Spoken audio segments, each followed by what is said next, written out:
Sergeants, if you could prepare your recordings.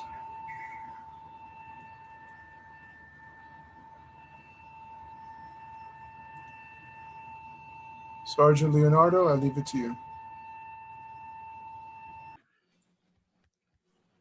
Good afternoon and welcome to the New York City Council remote hearing on the Committee on Small Business. At this time, we ask that all council members and staff turn on their video for verification purposes. We ask that you please place all cell phones and electronic devices to silent or vibrate. If you wish to submit testimony for the record, you can do so by sending it to testimony@council.nyc.gov. Once again, that's testimony@council.nyc.gov. We thank you for your cooperation and will begin momentarily.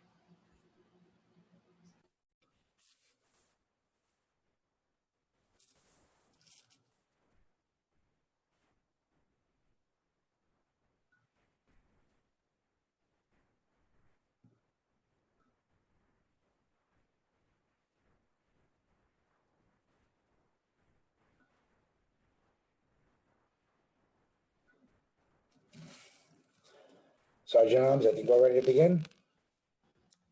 We are all set, sir. Thank you. Thank you for joining our virtual hearing today on the state of small business and one pre-considered intro. I'd like to acknowledge that we've been joined by some of my colleagues, and thus far I see Council Member Perkins and Council Member Rivera. Good afternoon. I'm Councilmember Mark Jonai, Chair of the Committee of Small Business, and I'd like to welcome you to our remote hearing today on the state of small business. The COVID-19 crisis presents the greatest threat to small business economy in modern history. According to a recent report by the City Comptroller, small business revenue have dropped by 25% since January, ranking the greatest city in America 40th amongst the 52 largest American cities during this period. In early April, small businesses had experienced a drop in revenue of over 60%. As small businesses are experiencing massive declines in revenue, thousands of small businesses have closed in New York.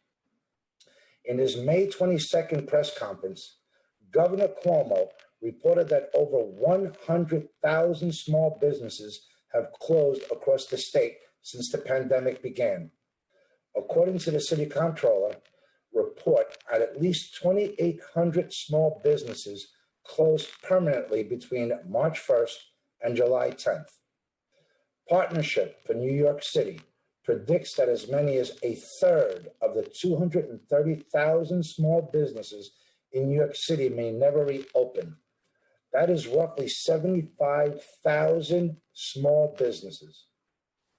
Small businesses are not only currently operating under budget in the negative, but they now have the added burden of purchasing personal protective equipment, or PPE, or both, to ensure the safety of their employees and create a safe environment for consumers to shop. Restaurants, retail stores, grocery stores, and other establishments have had to retrofit their spaces. According to Dr. Susan Bailey, president of the American Medical Association, the dramatic increase in need for PPE will continue to be a problem for churches, schools, businesses. Everyone that's trying to reopen needs PPE, and we're all competing for the same small supply. While I welcome SBS's effort to distribute free face masks during this virus, I'm interested to hear whether the agency has worked to distribute plexiglass, social distancing markers, or any other PPE-related equipment to business owners. As small businesses are forced to increase their expenses with decreased revenue, many small businesses have been unable to pay rent. The Hospitality Alliance surveyed restaurants, bars, nightclubs, and event venues in July and found that over 80% of respondents did not pay their full July rent. I want to emphasize that many landlords in this city hopefully are renegotiating their leases with their tenants in good faith. Some small owners may fear, however, that their inability to pay rent may lead their landlords to go after their assets or personal property. This past spring, the council boldly acted to prevent this through the passage of Local Law 55, which temporarily prohibited the enforcement of personal liability provisions in some commercial leases. The pre-considered introduction will extend this necessary bill. The mass closure of city small businesses will leave commercial corridors decimated and unemployment rates high. Households will struggle to feed their families. This city needs a bold vision. This city needs a plan. This administration needs to lobby the federal government to get the small businesses of the 5 boroughs a lifeline. I look forward to hearing the commissioner's plan today at this hearing as to what the city can do now while we wait for state and federal funds.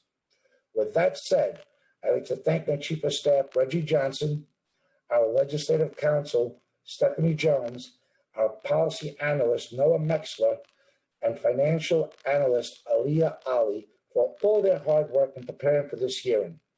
I'd like to turn it over to my dear friend, Councilmember Rivera, to give a statement about her pre-considered intro. Councilmember Rivera. Thank you, Chair Jonai, for all of your support and for your advocacy since you started your time in the council. I know we worked together on a number of bills, and I'm looking forward to working to pass this as soon as possible. So I appreciate the opportunity to speak briefly on my pre-considered bill that we are hearing today to extend the prohibition of enforcement of personal liability provisions in commercial leases or rental agreements involving a COVID-19 impacted tenant. Since we passed my legislation to create this emergency prohibition in May, I have heard from countless small business owners of their gratitude and thanks for the city giving them a lifeline when our state and federal government had failed to do so. Just last week, New York Magazine's Chris Crowley interviewed one restaurant owner, Ronnie Mazumdar, who said that the protections in this bill, and I quote, absolutely and desperately needs to continue. It would be a fatal blow to the restaurant industry if they don't extend it.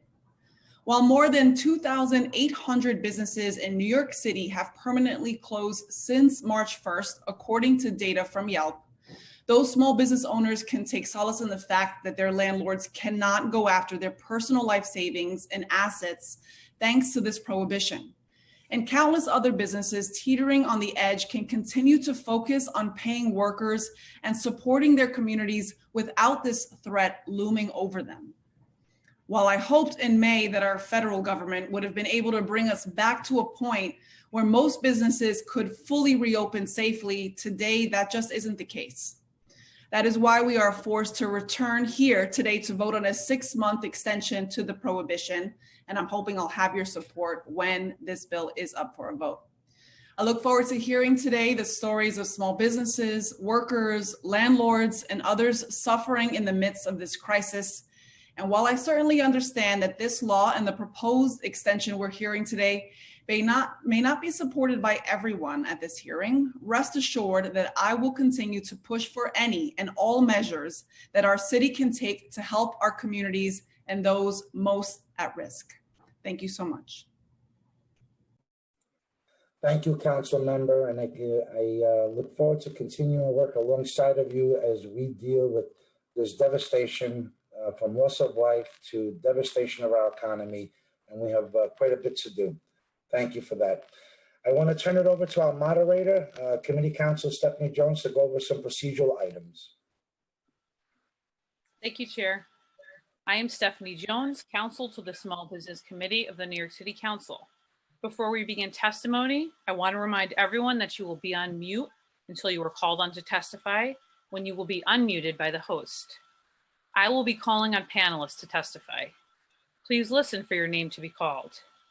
I will be periodically announcing who the next panelist will be. The first panelist to give testimony will be Commissioner Doris, the Department of Small Business Services. I will call you when it is your turn to speak. During the hearing, if council members would like to ask a question of the administration or of a specific panelist, please use the Zoom raise hand function and I will call on you in order. All hearing participants should submit written testimony to testimony at council.nyc.gov. We will now call Commissioner Doris from the administration to testify. Before we begin, I will administer the oath. Commissioner Doris, please raise your right hand. Do you affirm to tell the truth, the whole truth, and nothing but the truth before this committee, and to respond honestly to council member questions? I do. Thank you. Commissioner, you may begin when ready. Thank you so much. Good afternoon, Chair Jonai and members of the council, Johnson and others here today. My name is John L. Doris. I'm the Commissioner of the New York City Department of Small Business Services. I hope to take some time today to tell you a little bit about what SBS is doing. But first, I hope your families and loved ones are doing safe and being safe during this time, this most difficult time for us all. It's my pleasure to testify before the City Council today on the pre-consideration of Intro 1932 that seeks to extend the temporary personal guarantee protection provisions for commercial tenants impacted by COVID-19 until March 2021. I am grateful for the Council's ongoing support and partnership as we work together to advocate for small businesses throughout the city. The economic crisis brought forth by the COVID-19 has been tremendous. Rent challenges for commercial tenants continue to place enormous pressure on our businesses and business owners, now more than ever, disproportionately affecting our communities of color. Before the pandemic, small business owners were receiving free legal representation via our commercial lease assistance program as they engaged with their landlords to discuss changes to their lease obligations. Since the program's existence, SBS has assisted over 800 businesses with more than 900 legal issues related to their leases. This program gets at the core of our mission, serving the businesses that need it the most. Over 50% of the total pool of our clients are from women-owned businesses, and more than 70% of our clients are minority-owned businesses. In August, the mayor announced the continuation of the program, increasing the funding, allowing us to continue to serve and reach more businesses during this time. Though rent affordability has been an issue that this administration has tackled since its inception, the financial crisis brought forth by COVID-19 has only heightened these challenges and forced us to think creatively, which is why we are here to speak on the administration's support for the extender bill relating to Local Law 55 of 2020, which aims to extend the guarantee protection provisions of Local Law 55 for commercial tenants impacted by COVID-19 until March 2021. We have heard from our constituents how the bill has allowed them to plan accordingly, allowing business owners to make determinations without having to endure additional losses. Many businesses are planning to make a decision before the end of the month on whether to remain open. This extension allows for further planning and allows them to generate additional income in the absence of federal and state aid. SBS has worked hard to be nimble and adaptable in addressing the challenges faced by our constituents. We have worked tirelessly to connect small business owners to more than $78 million in financial awards, partner with the Health, DOT, and other agencies to launch the Open Restaurants Initiative, which has far exceeded our expectations with more than 10,000 participating restaurants since launch. And since pivoting our Workforce One services to an all virtual platform due to the pandemic, we have helped more than 46,000 job seekers and continue to work with more than 700 employers on over 12,000 job opportunities across the 5 boroughs to ensure that New Yorkers are connected to good jobs. We will continue to think creatively and work collaboratively with the council, city agencies, and our community partners to find ways to further assist our small businesses and job seekers during these times. Thank you again for the opportunity to testify today. I'm happy to take your questions you may have. Thank you, Commissioner. I'm going to turn it over to questions from Chair Jonai. If you could stay unmuted during this question and answer period, that would be great. Thank you. Chair? Thank you. Thank you so much, Commissioner Doris. I think the world of you and the challenges that we have ahead of us are some very difficult ones. I'm pleased that the administration is supportive of the extended bill that's going to protect some of the small businesses that have personal guarantees. I wonder though, why are we offering that same type of protection to our small businesses when it comes to their inability to pay real estate taxes or water and sewer rates? Thank you so much, Mr. Chair. And you know, as you know, this particular bill, you know, we are supportive of the bill and other tools in the tools box. As we mentioned in our last hearing, we continue to look at those options. Certainly, it's being taught about, considered even at the state level, which some of those adjustments will have to be made. So, you know, we are here again in support of this bill and certainly looking for other options and ways that we can be supportive of our small business community, as you know. But so that's certainly on the table and in the conversations happening at the state level. And certainly we look forward to hearing what happens going forward. Thank you, Commissioner. As you can see, I started off with an easy question. Yeah, we'd have it no other way, I'm sure. But again, you're going back to the state. This is within the ability of New York City to offer similar protections by helping small businesses that can't pay city real estate taxes and water and sewer. If we're able to afford these protections to tenants against landlords, which are other small businesses, as government, shouldn't we lead by example? Shouldn't we be there to do our part first in helping alleviate the pain to assure that these businesses can stay afloat, to just survive? This isn't a question about thriving, just surviving. Yeah, certainly. Look, you know, we've continued to work with our small businesses, those who have concerns and issues with when it pertains to taxes.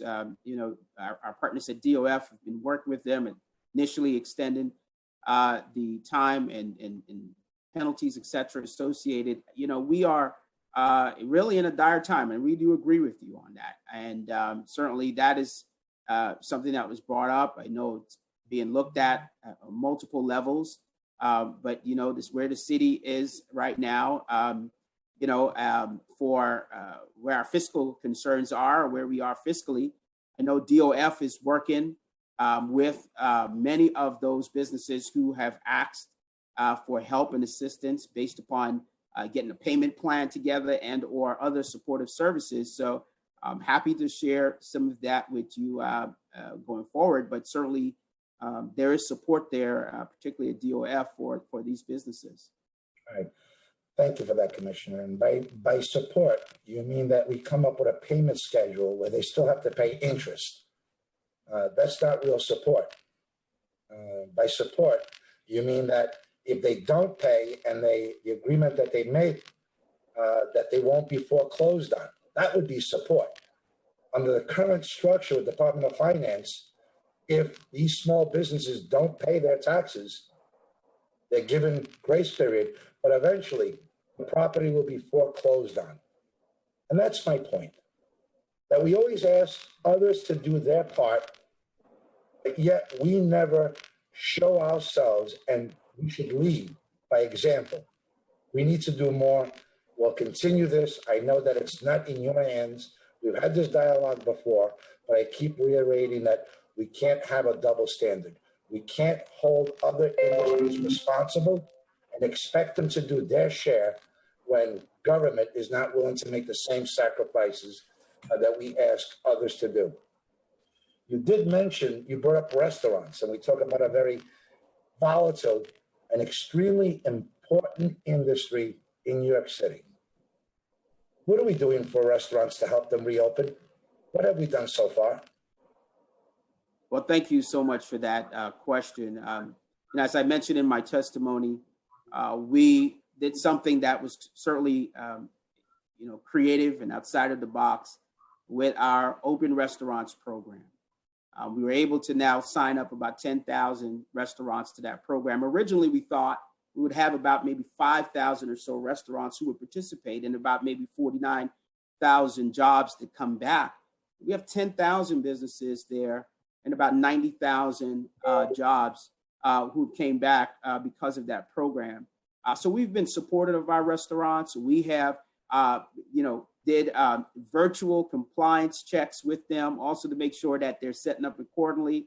Our team at SBS, we have instituted our hotline, which 35,000 plus calls, significant portion of them with our restaurant and industry, and guiding them, helping them to understand how they can come back. And so that 10,000 is really a lot of work that we've put in to assisting our restaurants to get the support they need.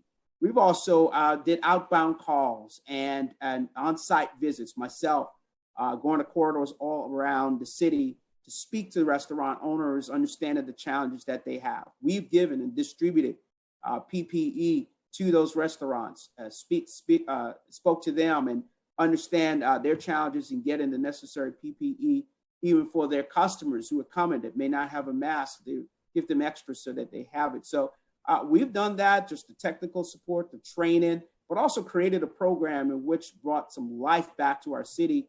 Many of our restaurants that we love dearly are open and are getting to come out and beginning to really take a turn based on the availability of this program. Thank you. So by creativity, you're saying the Open Sidewalks program, obviously. Yeah, the open sidewalks and the street, right? I mean, certainly the processes that we've had to those programs were lengthy, and we were able to do this very nimbly. The restaurants self-attest, that's coordination with DOT and their work that they're doing. Certainly our work, making sure that the restaurants' voices are being heard at the table, and also we're training the restaurants owners on this new regulatory environment so that everyone is on the same page. And also those restaurants who are not participating, that they have an opportunity to participate. So I believe the number is 27,000 restaurants called New York City Home. Yes, we have about 27,000 food establishments. Could also include food establishments in hotels and other places, but yes, we're about 27,000. So roughly a third of them have taken you up on this creative thinking, which allows them to reopen outdoors at their own expense, of course. Not that we provided them with anything more than a waiver of fees. Yeah, I mean, so what we've done was we allowed them to open outdoors. Also, they can utilize their existing furniture. So we didn't, the cost, I believe most of restaurants mentioned that the cost was just to acquire the barricades to make sure that they're compliant if they are in the street. Outside of that, restaurants are utilizing their own equipment, existing equipment, and the city, again, did not, there's no cost there associated with that transaction. It's a self-attestation. But again, it was an expense on the restaurants to have to invest in these barriers, which they put up originally, and then thereafter had to replace them. Many of them were, were not conforming to the city's requirements after they were approved and installed. And they were then again hit with a second expense of replacing the existing barriers that they had put up, which were originally approved in one manner or another. Commissioner, I'm grateful for what you're saying, but it's only a third of the businesses, and my understanding that's roughly 25% of the total business that these restaurants do. Yeah, absolutely. Look, we understand. Look, we're in a pandemic, as you know, and the challenge that we have is to balance both the health components and given a really a simple and a low cost way to get our restaurant communities back up and running, for all of us to go back and patronize those restaurants and go back to our local restaurants and make sure that those jobs come back and that industry and that supply chain is engaged again. So, Mr. Chair, I agree with you. I mean, we certainly understand the limitations of the outdoor.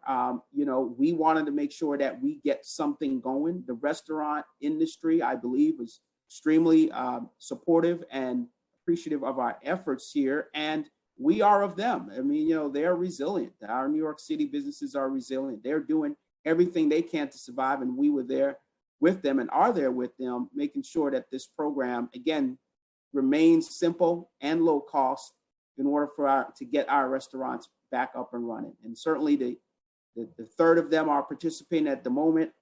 We did outbound calls to those who are not yet in the program, several thousands of those, to reach out to them. Some restaurants or some establishments are takeout only, or they do orders only, and delivery only, and that's just how their business operates.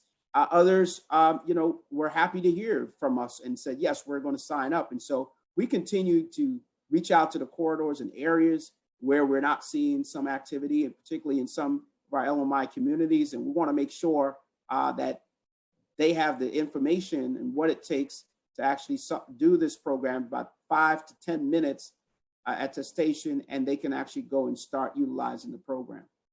Well, thank you for that, Commissioner. The winter months are upon us, and for those restaurants to now invest in those barriers and whatever other investment is needed is not going to pay for itself, let alone produce any profits.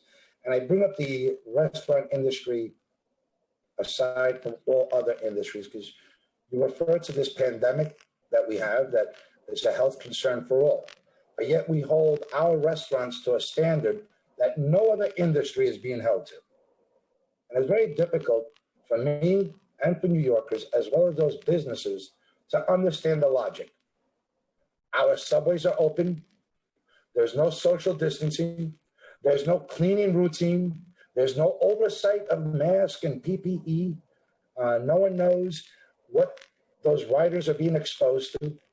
We opened up retail outlets. You can walk into a mall now and go shopping, get your hair done, your nails done, seek other services. And if you're a gym, you can even get a workout within that same mall. But if you're a restaurant, as of right now, you cannot dine indoors under the same roof, being utilized by the same customer, at the same opening hours. We put an unfair restriction on restaurants. And if it wasn't for a recent lawsuit, the mayor said not until well into 2021 will our restaurants be able to open for indoor dining. It took a lawsuit for this city to wake up and acknowledge that wrongfully so, they were not allowing for indoor dining. There was no scientific metric behind it. There was no reasoning or rationale. It was more like a form of punishment than anything else. So that same industry that you're referring to that we've done so much for, we've undermined their very existence without reason or understanding. 25% of indoor dining capacity and more forced regulations. Our restaurant industries, our food and beverage industries will not be able to survive. And when those businesses close down, they will not reopen. And the double standard that we've imposed on them is immoral, illegal, and unjustifiable. So when you have your meetings, as you regularly do with this administration, let's stop the double standard. If 50% capacity is permitted throughout the state with higher infection rates, New York City restaurants should have the same affordability to survive. There is no reason for the double standard or the other regulations that are being imposed. And I know that we've been joined by several other committee members. We have Councilmember Rosenthal, as well as Councilmember Levine. And I have one last question before I turn it over to the other council members. At a recent Small Business Committee hearing, in response to one of my questions, you said the administration would consider adding more funding to the COVID small business grant and loan programs past the initial 49 million allocated earlier this year, which we all understand is not nearly enough. What is the status of this issue? Should struggling small business expect to have additional grant and loan relief from City Hall? And will it be equally dispersed amongst the outer boroughs versus the initial phase where Manhattan benefited overwhelmingly? Thank you, Council Member. Certainly, first on the restaurant question, we've seen, I believe, around the country and the world that restaurants really being the only location in which the requirement to keep a face covering is different when you're indoors and you're able to sit and take your face covering off. And so it's a bit of a health challenge that we've heard from the health experts, why it's unique for indoor dining. Certainly we support our restaurants, want to make sure that we do get indoor dining going. The governor, as you mentioned, did give the go-ahead for New York City to do indoor dining at 25% capacity. Certainly that came because of a lot of work for about 30 days now. We've seen infection rates down. We've seen that the virus, as much as we can, we're doing everything we can to control the spread, less than 1%. And so we're very excited about the 25% added with what we have now with the outdoor dining. We feel that our restaurants, or we've heard from our restaurant community particularly, of the excitement of at least having the opportunity to start on the indoor dining, particularly as we get into the colder months. As it pertains to the loan and the grants and loan funds, we are certainly concerned about the number of, as you know, the number that went to certain communities or certain boroughs. And again, our 5-borough strategy, as we continue to say, is that everything we've done since I became commissioner have been a 5-borough strategies in the sense that we're going to every borough. I've been in every borough multiple times, dealing with all the businesses and communities and community partners in those very deliberately in the outer boroughs, making sure that we're addressing their concerns and needs, and we'll continue to do that. We understand that right now the city does not have the financial ability right now to feed that loan and grant program with additional funds, as mentioned last time. And this is why we've asked to lobby really hard on the stimulus that's from the federal government, and then also to get a long-term borrowing from the state, the ability to do that. I think that will then give us an opportunity to do more programming, additional resources, funding, et cetera, for our small businesses. And so we appreciate the council's support for long-term borrowing at the state level. And certainly I believe that's going to help us to get to where we need to get some additional support. And also, lastly, I say, we are working with other groups, and we'll probably be making some of those, more public with other groups, other organizations, really to think about what we can do when it comes to funding, other financial institutions trying to come up with some additional resources and solutions for our small businesses at this time. Thank you, Commissioner. But we have to write it down. We did not properly, the limited funding, which was crumbs at best, were not equally distributed to the outer boroughs. I can't let this go. The outer boroughs are not ready to let that go. And it's a wrong that has to be righted. And the only way you can do that is by showing them how much you really care. And that's by putting up the money. You need to relook at this. And I'm disappointed that you don't have an update on this when you last said you would be looking into it, and relying on the state and the federal government for help that may never come is not an answer. Our outer borough businesses were not afforded the same assistance as Manhattan at some gross numbers. So I'm going to continue to hold you on this issue. And I'm going to ask you to figure out where we can find that funding and who you have to take it away from, but to give it to those that rightfully deserve it. And I'm going to call on Councilmember Rivera, who has a few questions, and I'll pass it back to Stephanie Jones, who will be asking other members for questions.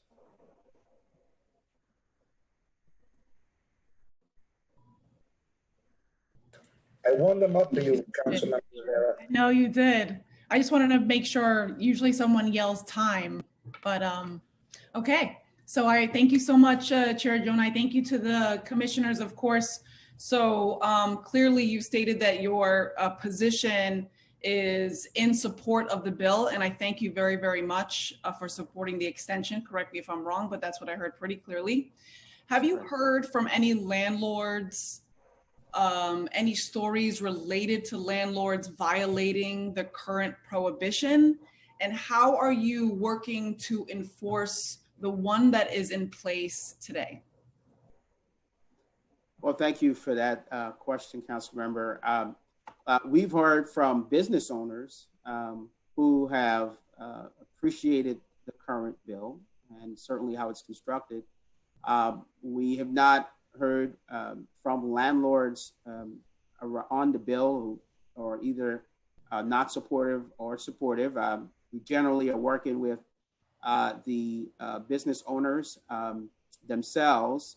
And we've heard, though, which I think it's a great piece in addition to what we're doing here, is that there has been an increase in landlords who are looking to negotiate and renegotiate with their tenants based upon the enaction of this law, which I think it's what we were looking to do, right? I think it's meeting, meeting where we are, where we need to be. And a lot of landlords also, with the court, waiting on the court decision, I guess, to see where they will go.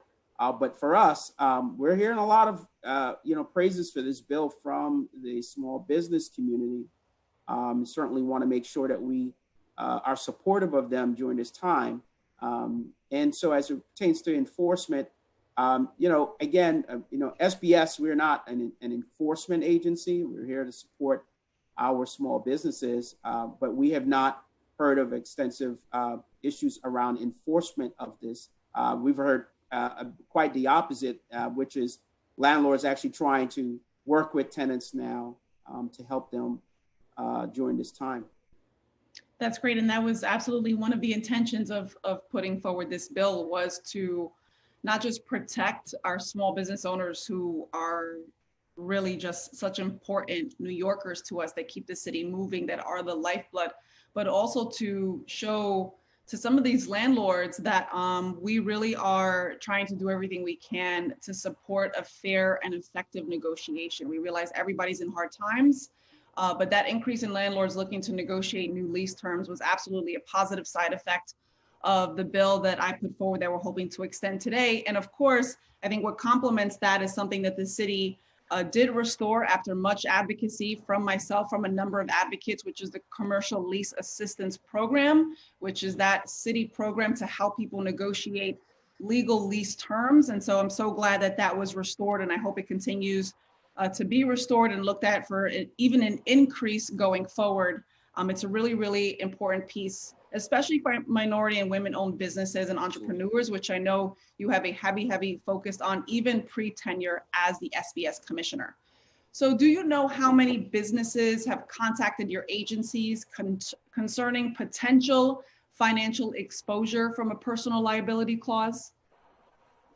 No, we do not have an exact number of businesses who have contacted us for that specific question.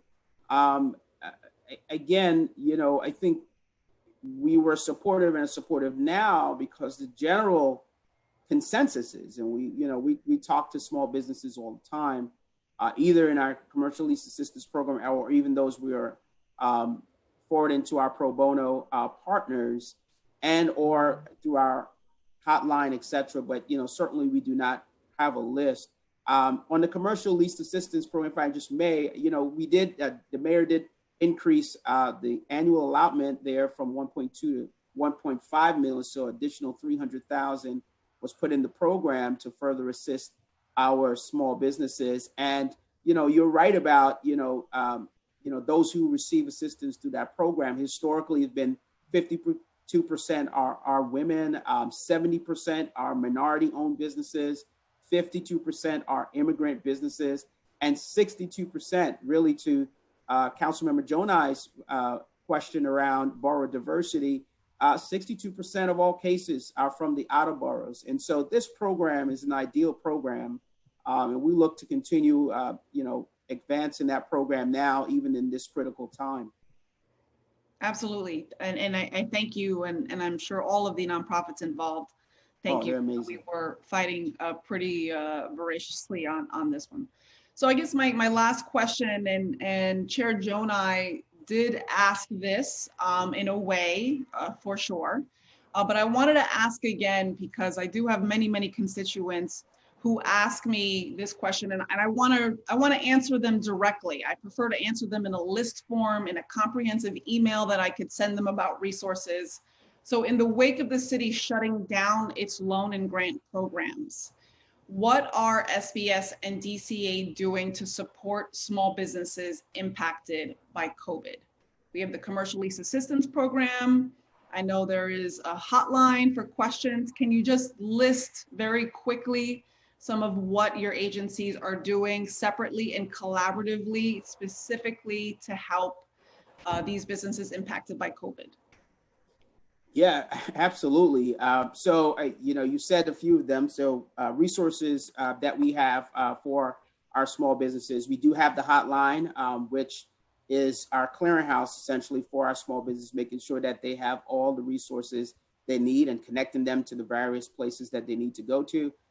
Then we also have, our guidance that we give and technical assistance and support. And, sometimes we hear that and we don't understand what it really means to say, well, technical assistance and support. Well, it helps a business make critical decisions as to, how to pivot, what to do during this time. We do that. Over 115 webinars, 3,500 attendees. Again, with the digital resources, helping these businesses to understand the new world we're in. We're also giving out PPE, face coverings, etc. Over 5 million distributed, 7.5 million we have on hand to assist our small businesses. We also do reopening compliance consultations. Again, free consultations with one-on-one with the business owner and SBS to assist them. We also are doing things for employees of those businesses. For instance, we launched our career discovery portal.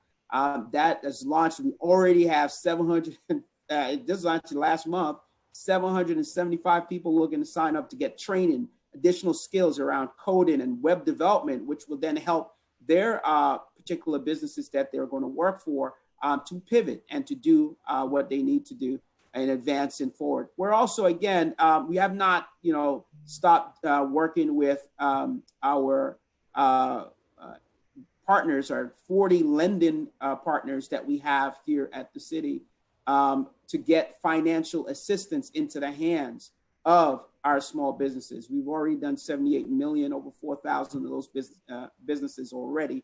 And so those are some of the programs we have. And lastly, where the Councilmember Jonai mentioned the PPE. And so we created a marketplace, online marketplace that you can go to. And we brought the resources to the businesses to make it easy for them to find those particular PPE that they may need. And so, yeah, we're doing quite a bit and a lot more.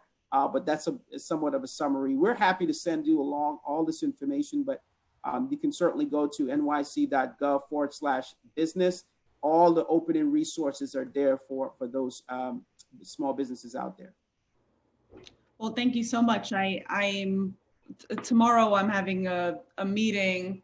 It's really just a Facebook Live hour that I do on certain topics, bringing in a small business owner, bringing in Pace University Small Business Program. And I want to make sure that we're highlighting some of the things that you're working on. So I just wanted to give you this opportunity to list the 8 or so things that you're trying to offer small businesses. I realize we have to ramp it up. And I agree with my colleagues that there are a few things that the city can do. I know that you're not an enforcement agency, but you do work collaboratively with DCA, who institutes a number of fines on some of these businesses that we should explore. Some of them seem a bit punitive. And then the other is just to, make sure that we're planning for a federal government that clearly has left us behind. So I want to just thank you for your time and for answering my questions, and to Chair Jonai for being so gracious with allowing me to ask these questions. Thank you very much for all your work. Thank you, Councilmember. Thank you, Council Member. Commissioner, I'm not sure if there's anyone of the other members queue to ask questions, but were you alarmed by the statistic that a third of our small businesses may not open? A third. Yeah, look, it is our work every day to try to beat back that prediction. It is our drive every day to make sure that that does not come true, right? SBS was created for this moment, really, to make sure that our small businesses have a way forward. And so alarmed, yes, we were extremely alarmed. We are every single day alarmed at, what we are hearing based upon, again, no fault of the small business owners themselves, but the fact of we do have a pandemic that's ensued in the city and the world, which is constricted markets and stop folks from actually having to engage in business in the way that we have. So one of the things that we want to do, and we've been doing, and that's why I've been out and about as much as possible, really is to bring some consumer confidence back. Consumer confidence is down. We want to bring the consumer confidence back to shop in your local area, shop with your local businesses, work with your small businesses in your area to make sure that you support them, not just, be online all the time, buying from, large corporations, support your local business, support your local, bookstore, so your local art store, your local coffee shop, your local retail establishment. We're promoting that. We're pushing that. We want to build consumer confidence because we know to lose a third of our businesses unconscionable. We can't think about that. There's something that, it really hits at the core of what New York City is, and that will be taken away. So we certainly are with you on that. And that's why we're here. That's why we do the work we do. So I look forward to working with you, Commissioner, on the consumer behavior changes by educating them of the importance of shopping locally. Absolutely. We've begun the conversation. We're going to be dealing with the other commissioners, including the EDC, on getting that message out. The sooner the better. It takes a while for consumer behavior changes to adjust and to make that understand that every dollar that is spent locally stays locally, and the benefit is threefold and fourfold. We have our work cut out in that regard. But given the wherewithal, what do you think the top two things that we can do for our small businesses to prevent the catastrophe of 30% or a third of our businesses not reopening? And just to put that thing in perspective, during the same period, of the 52 largest American cities, New York City is ranked 40th. That's where we've stooped to. So it's no longer, we don't want to think about it. It's there. And the rest of the country is somehow muscling through this. What is it that we're not doing? And given the wherewithal, what would you want to do? And don't go back to the state and federal government. What can New York City do today besides consumer behavior changes? Oh, yeah, no, thank you so much. Hello? Yep, we're here. We hear you. Okay, sorry. I'm sorry. Something popped up, said that I was no longer on. No, thank you so much for that question, Council Member. Look, there's so much that we can do, and I think we are doing it. I think we have to deepen that. Certainly, in size and scale and scope, you have 240,000 businesses compared to other cities, who certainly have that challenge that we have. The fact that we were the epicenter of this virus continues to be a challenge that other cities are not facing.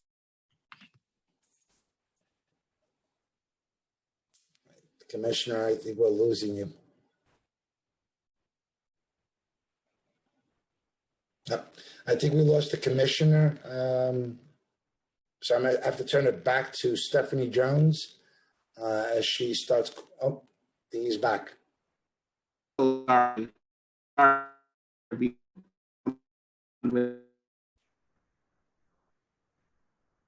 Connection.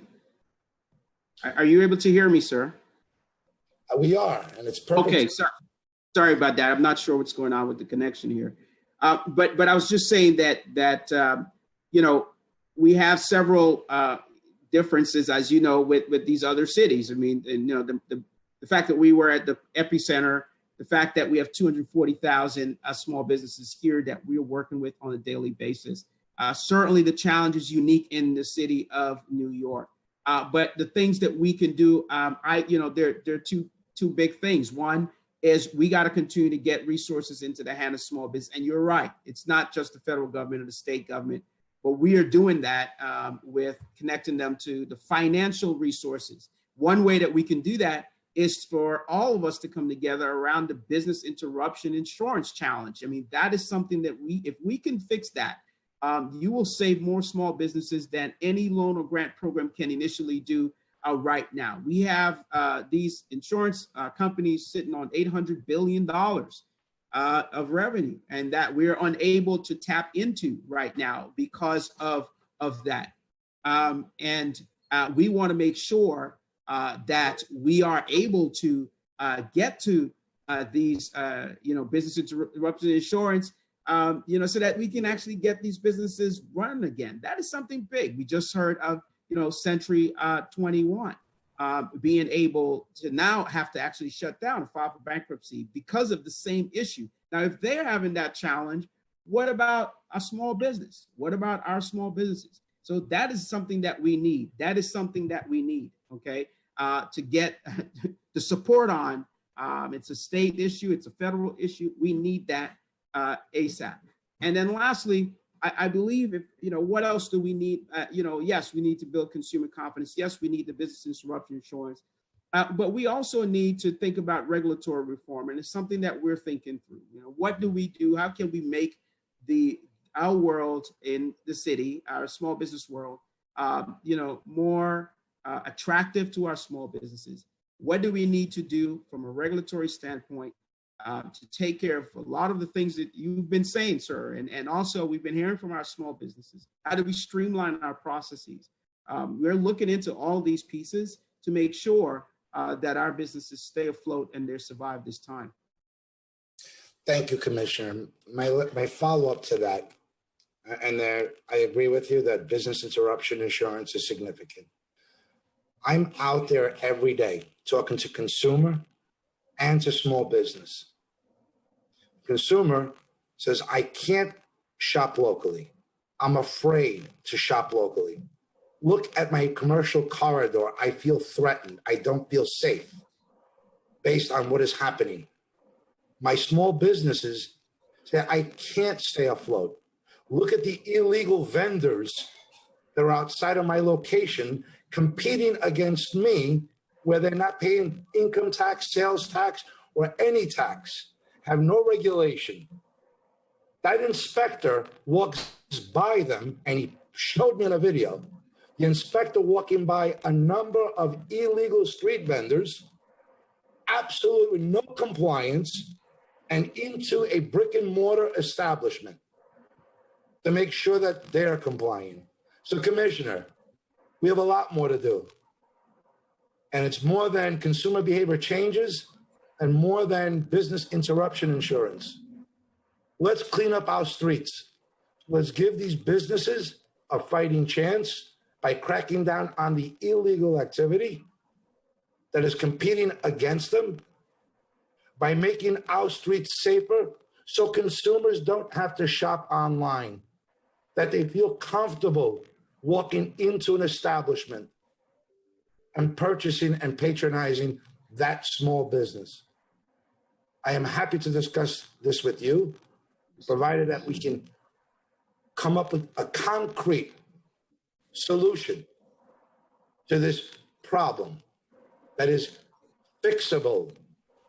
It is fixable and addressable immediately. You don't have to respond, Commissioner. Oh, I'm sorry. If you'd like to, I'd love to hear your response.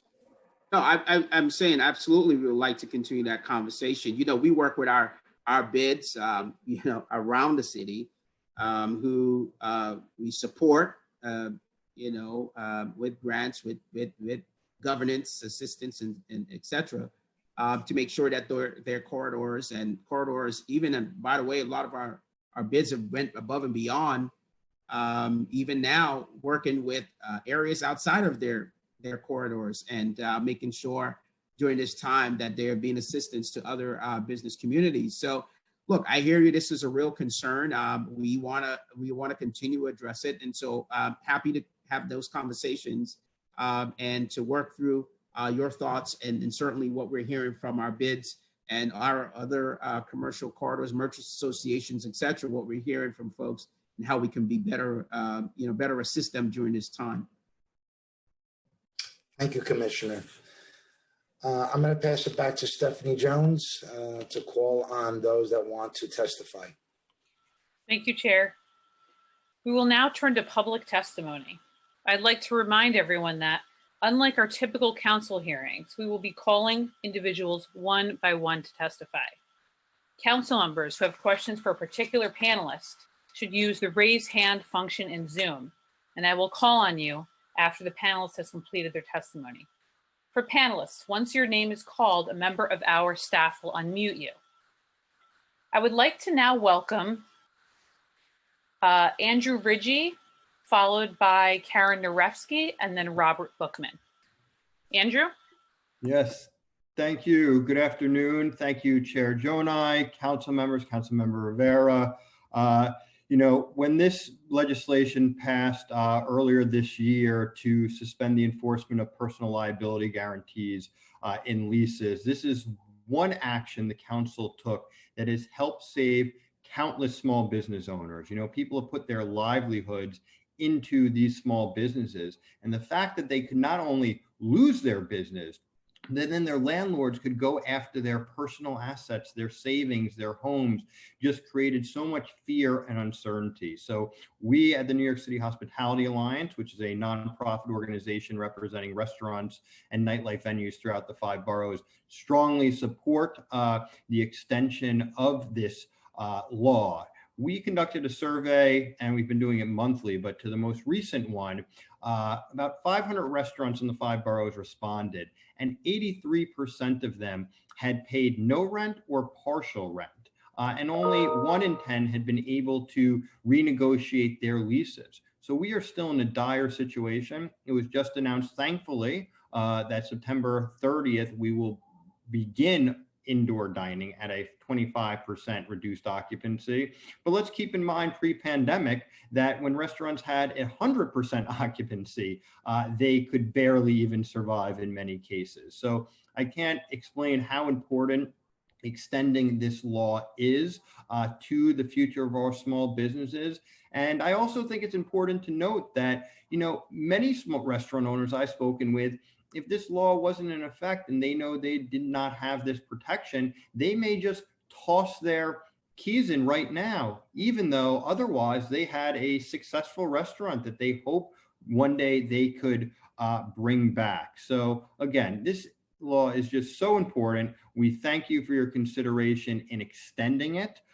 We think it also helps support the city of New York, because if you've heard me say so many times, I see no way our city ever recovers unless our restaurants and our nightlife are at the core of that recovery.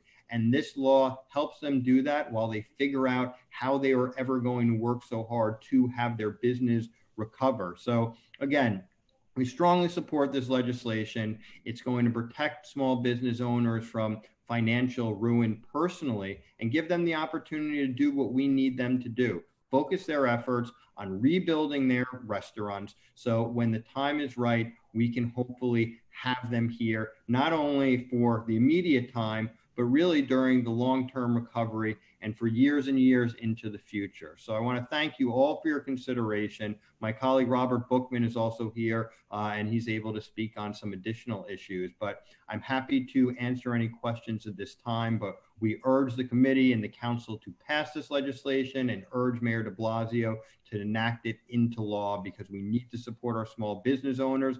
This bill does exactly that. It takes action, critically important. I can't stress it enough, and I want to thank you all.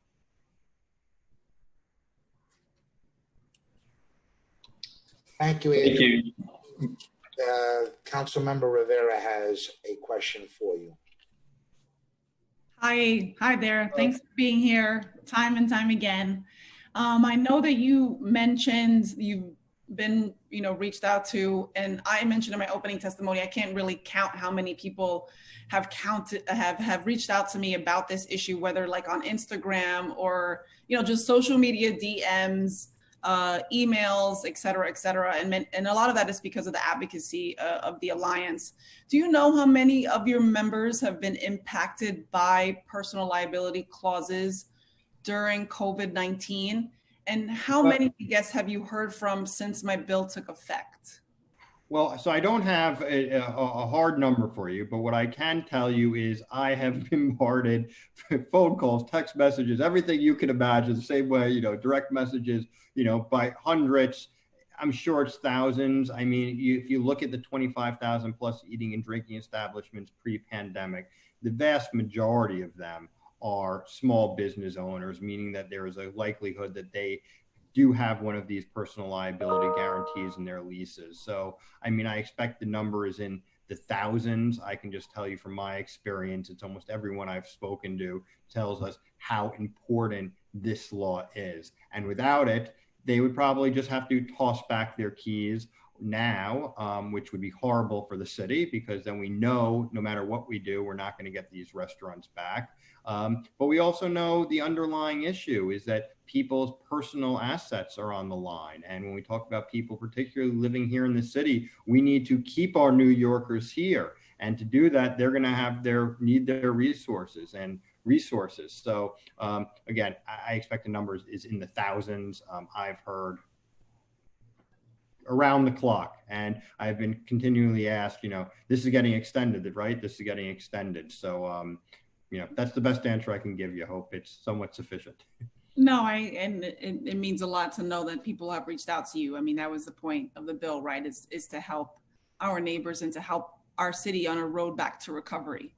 Again, when the federal and state level governments haven't really done as much as we'd like. So I guess my last question is just, what else should the city and state be doing to support your members? I mean, we've mentioned business interruption insurance.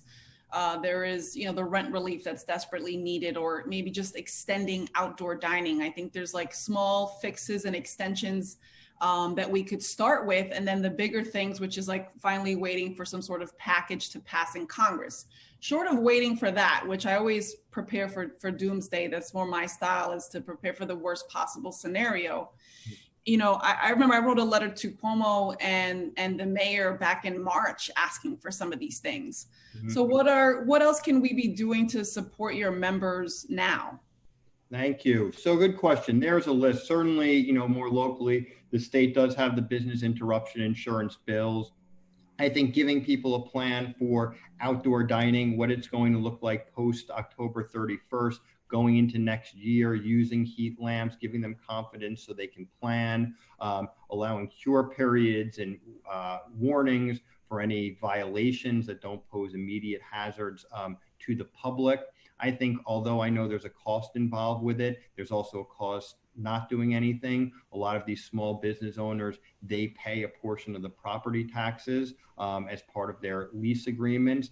Finding a way to reduce those payments would be so important, because they are going to literally pump those savings right back into the local economy and wages, purchasing from local vendors, including, the farmer upstate. That's a way that we can help reduce those expenses, things like the commercial rent tax. Also allowing restaurants to add a clearly disclosed COVID surcharge to a bill is going to be very important. I know there's legislation to do that, help them cover the cost of PPE, help them rent all these other expenses that they have, employee wages. We need to save these small business owners. Currently, restaurants, believe it or not, are the only industry in the city of New York I'm aware of that are prohibited from adding a clearly disclosed surcharge to their checks. I mean, every other industry can do it. In fact, every other restaurant throughout the rest of the state and country can also do it. So I think that's an option that could help many of these restaurants. Rob's going to speak a little bit later. There are some additional issues with permits and licensing to speed up the process. And I can send you, we have a list of probably about 40 or 50 policies, ideas that could be done at all levels of government. Some of them will have an immediate help, like the surcharge issue, like a reduction in taxes, like allowing cure periods for violations. But I think part of it is really looking at this long term, is how can we take this crisis and make long-term changes to operating a restaurant here in the city of New York? And how do we reduce them and enhance the experience? And I think things like the outdoor dining is a perfect example where pre-COVID, you needed to go through an expensive and lengthy permitting process to get outdoor dining. But look, we're able to stand up the process really quickly and take out so much of that bureaucracy. So I think where there's a will, there's a way. And those are just a handful of ideas. And there's certainly a whole bunch more where they came from. Thank you. And I know you will have an extensive list. I mean, I think we've all been writing letters and compiling reports of all these different great ideas out there that are being championed by so many people. And so, but just hearing you say it with the clear urgency that is needed is just something that I think is always important for us to just ring the alarm in these spaces. So thank you for all that you do and for your team. And thank you, Mr. Chair, for allowing me to ask these questions.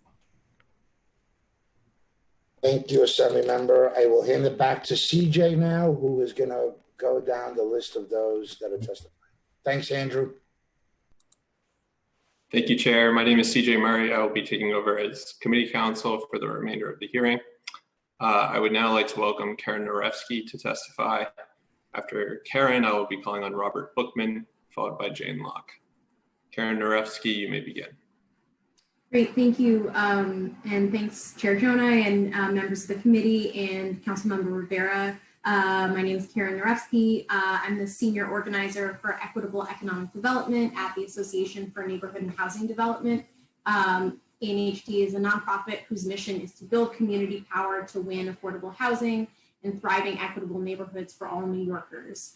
And as part of that work, we're a member and a convener of United for Small Business New York City, coalition of community organizations across the city fighting to protect especially owner-operated, minority-run small businesses from the threat of displacement. We want to testify in support of this legislation. We supported Local Law 55 when it was first introduced, and we certainly believe that it should be extended through March 2021 as proposed. Of course, some of the businesses that have closed in April have been able to reopen in a limited capacity, but the public health requirements of operating during the pandemic have only increased financial strain. And many of the businesses that we work with and nonprofit, cultural and other spaces rely on public assembly and on people coming together, and they may not be able to be fully operational for long after the period ends. So the challenges to small businesses are really numerous, and they've been touched on very eloquently in this hearing. So this is an important way to ensure some protection for the individuals who are running those businesses and ensure that their livelihoods are not ruined along with the potential risk to their business.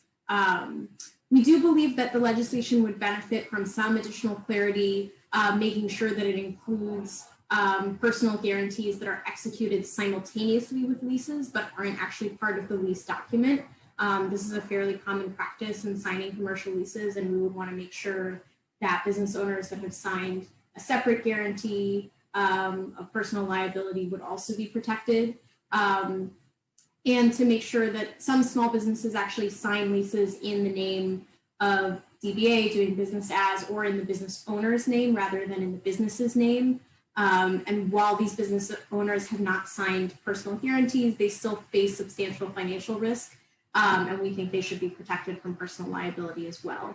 But overall, we're very supportive of this legislation and of the council's intent to continue providing this really important relief to some of the city's most vulnerable small businesses and their employees. We have heard from businesses that our members work with that are relying on this relief, and it's really important to them in a time when they're not able to operate their business. And we also just want to encourage the council to really continue to pursue measures of rent relief and other financial support for small businesses to ensure that those who are still here can weather the long-term effects of the virus as much as possible. So thank you very much for the opportunity to testify. Thank you. Unless there are any questions from the members, we will move to the next panelist. Seeing no hands raised, I would now like to welcome Robert Bookman to testify. After that, I will be calling on Jane Locke, followed by Young Kim. Robert Bookman, you may begin. Good afternoon, Chairman Jonai, Councilmember Rivera, to my favorite council people. Thank you for doing this today. Listen, personal liability clauses, or as we call them, good guy clauses in the industry, were never intended to apply to this unprecedented situation of government shutting down businesses for months on end. In fact, personal guarantees, like other documents like that, and have gotten a lot of scrutiny lately, mandatory arbitration clauses and no non-disclosure agreements, are really intended to get around the law. I mean, our corporate laws in the state of New York are designed to protect individuals. They form a corporation. The corporation goes into business. It's supposed to protect their personal assets. That's the whole purpose of corporate law. These personal guarantees are at their root designed to get around the law. And in normal times, it's not, you can deal with it because you have opportunity, if your business is not doing well, to turn in your keys, give it an appropriate notice without having any personal liability. But now we don't have that opportunity. And mom and pops are only technically in possession, but they cannot open or operate their businesses effectively for months. And that's because of a government mandate.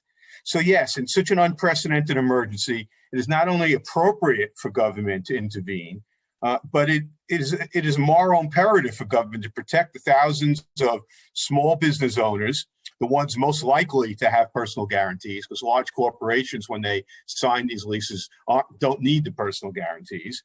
To protect these businesses, that protect our city and our commercial corridors from becoming blighted and ghost towns, which would negatively impact our quality of life, public safety, sanitation, et cetera. And this law has been very effective. As an attorney, with a very small little country practice, I could tell you, I know of dozens of clients just, in my practice that but for this law would have already been forced to turn in their keys and close their restaurants permanently because they could not take the additional risk of the personal liability. And yes, we were all shocked that indoor dining did not start on July 6th when we originally passed Local Law 55, as we thought it would. And it's taking 3 full months for it to happen, and then at only 25% capacity. But it has gotten the attention of landlords who had been waiting for us to open at full capacity. But given that didn't happen, this law is necessary to bring more and more landlords to the table and say, listen, let's work out something, because it's better to have that tenant who was always there for years, who didn't miss rent at a reduced rent, than an empty space, and you do not have the opportunity to go after us personally now. The bankruptcy lawyers are going to be very, very, very busy. So all this is, the bill is very important. The law is important, and this intro is extraordinarily important. it could be the single most important thing right now, preventing that 1/3, number from happening. And it's something we could do locally. We don't need state and we don't need federal approval for it. As to the larger, overall issues that you were talking about, we do need a Marshall Plan for small businesses in order for us to get back to where we were pre-COVID. Dr. Fauci has basically warned us that we're not going to be normal this year and we're not going to be normal next year. It's probably not until January 2022 that we're going to see a level of normalcy.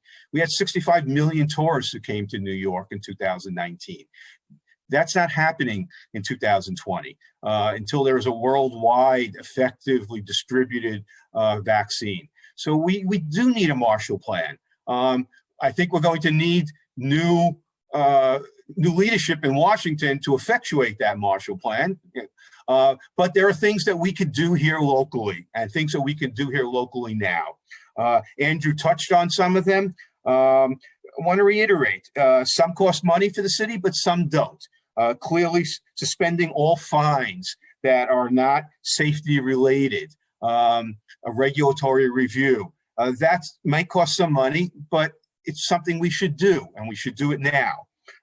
We should eliminate the commercial rent tax for those businesses in Manhattan who are particularly struggling because they are tourist-related businesses. Times Square is a ghost town. Midtown is a ghost town. We have clients who say, even if it was 50% capacity, I'm not going to open my restaurant in those areas because there's nobody there to come to the restaurants. The offices are closed.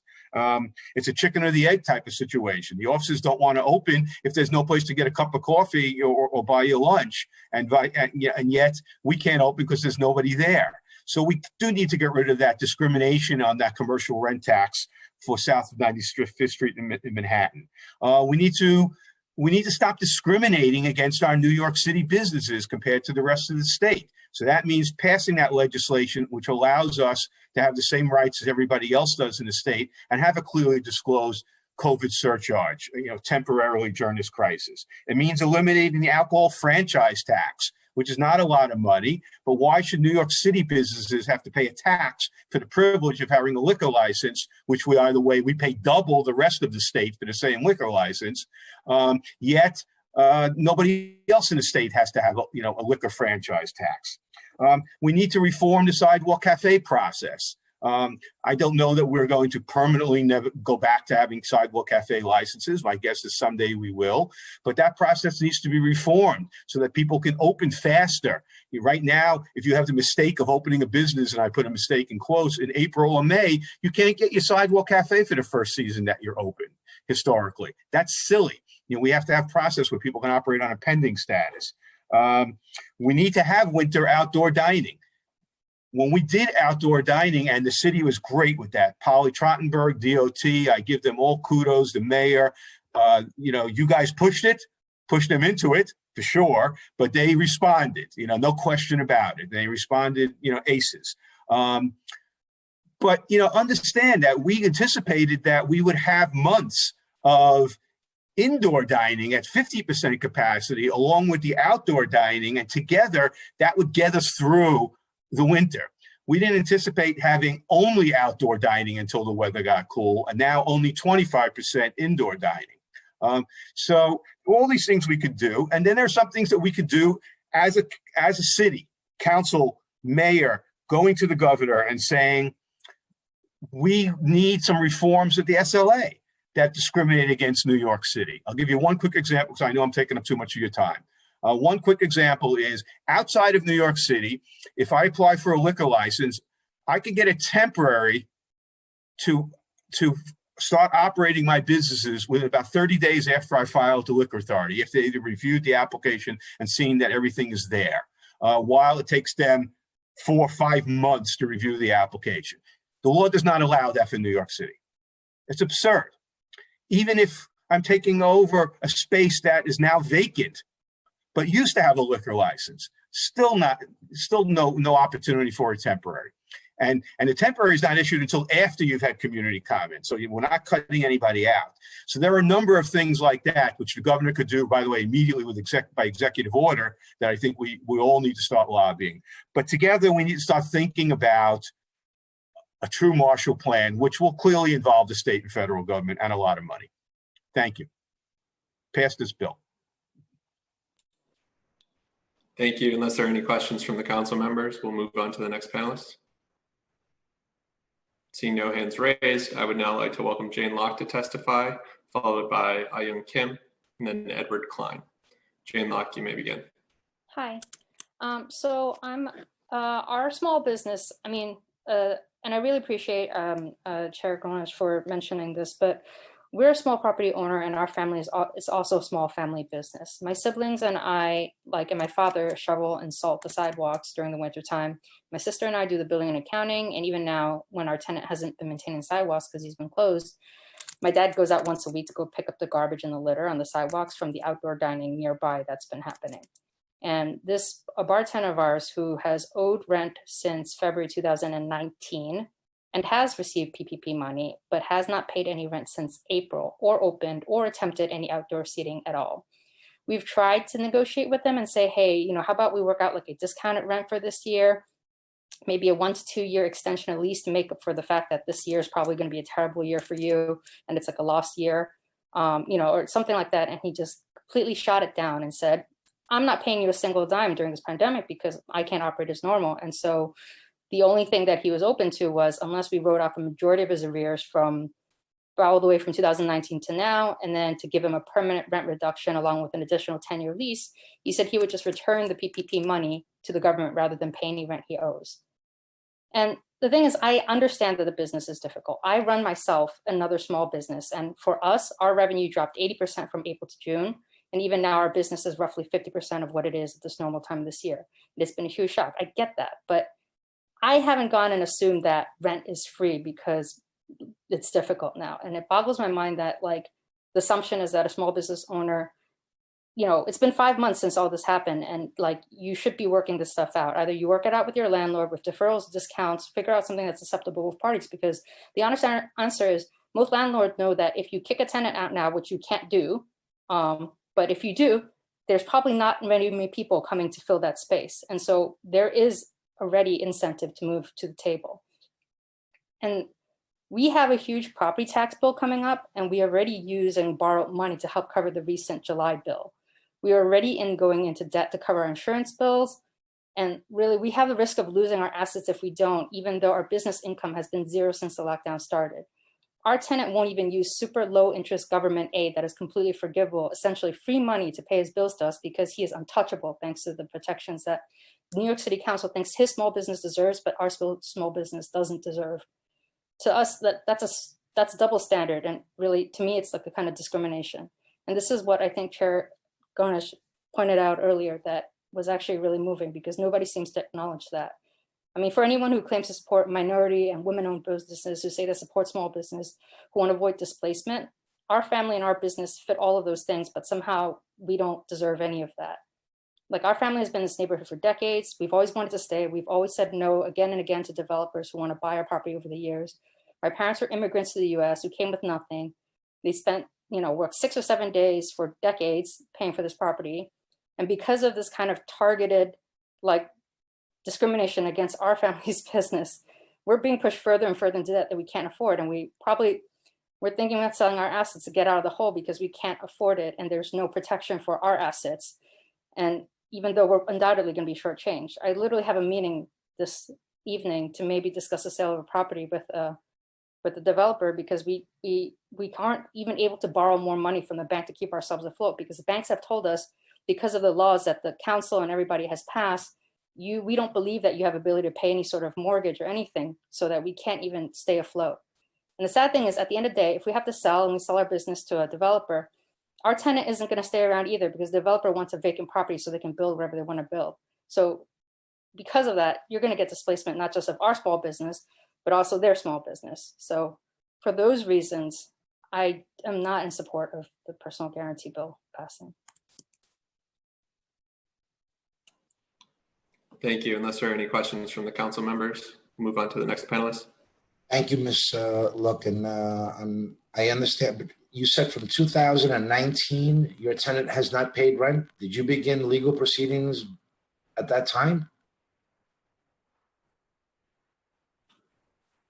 Hello? Yes. Okay. So it's not that he's completely not paid rent. He's fallen short, and we've tried to, it's not our intention that when someone drops off a little, we just kick them out right away. And that's what everyone wants to believe, but that's not the case. And this is an example of that.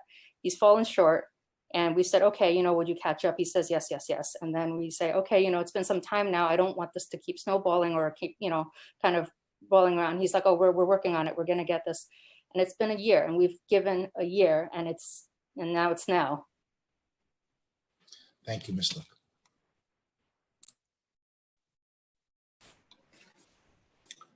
I'd now like to welcome Ayung Kim to testify, followed by Edward Klein, and then Kathleen Riley. Ayung Kim, you may begin.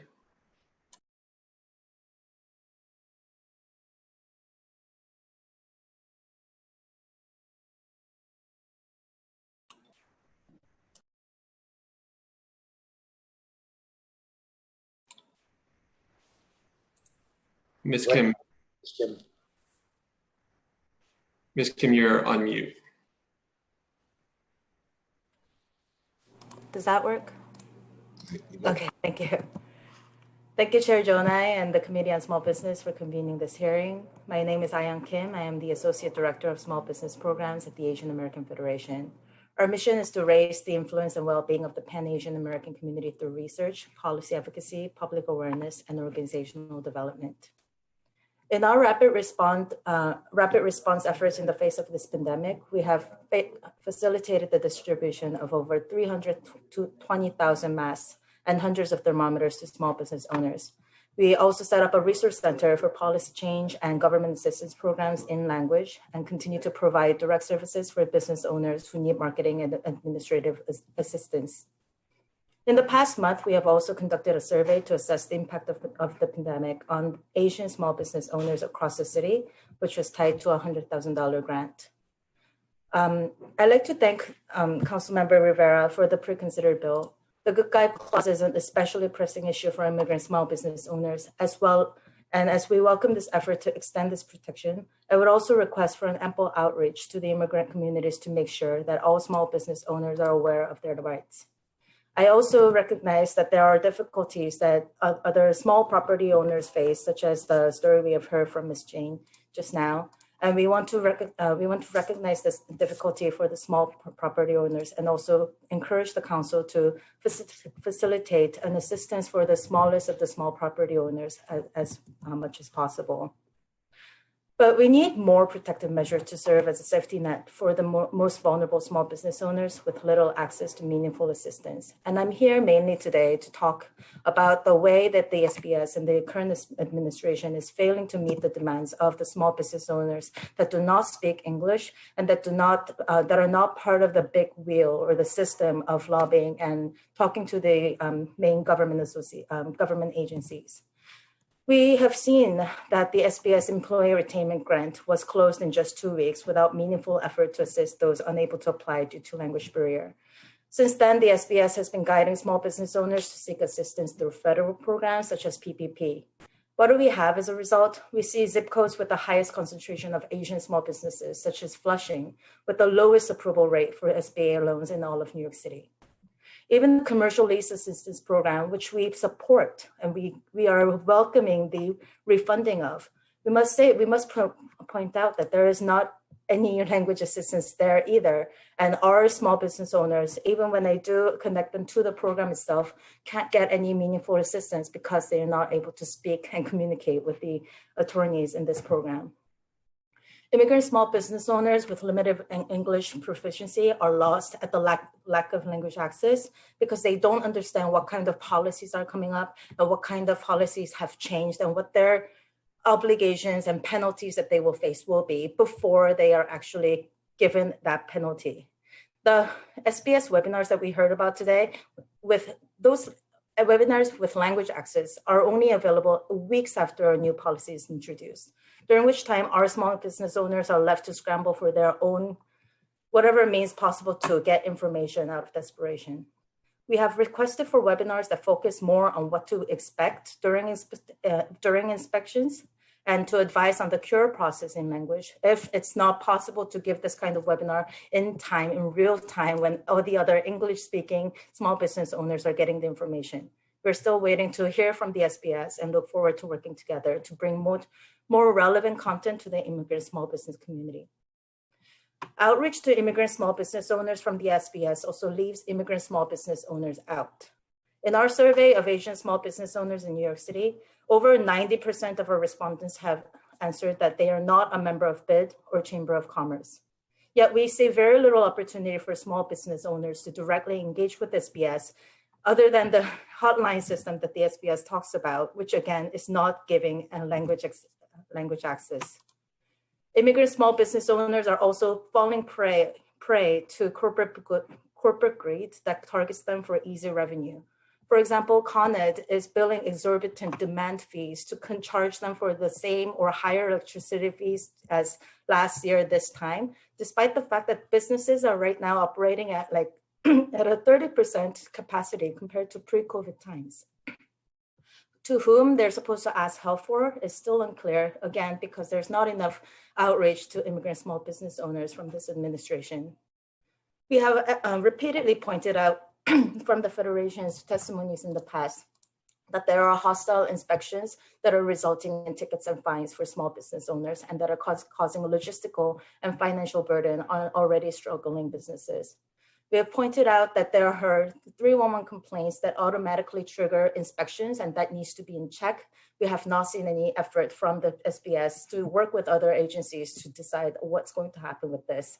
Our small business owners are frustrated with hostile practices and lack of will to communicate during inspections. They are left with tickets and fines that they don't know why they got it. They are left with tickets and fines they don't know how to cure. New regulations that don't make sense are also putting our small businesses in jeopardy. The Korean Cleaners Association expects that hundreds of their members will be closing business this year because of unreasonable fire safety regulations, not because of COVID. Yes, COVID has made their businesses very difficult, but it's not just because of COVID. The city is also making it impossible for their business to survive. And the city is not helping them to cure any problems that they can work out. With this, we recommend the City Council and SBS to increase language access, to mandate same-day release of in-language material, introducing new policies and regulation, fund community-based organizations dedicated to offering direct services and language access to immigrant small businesses with limited English proficiency.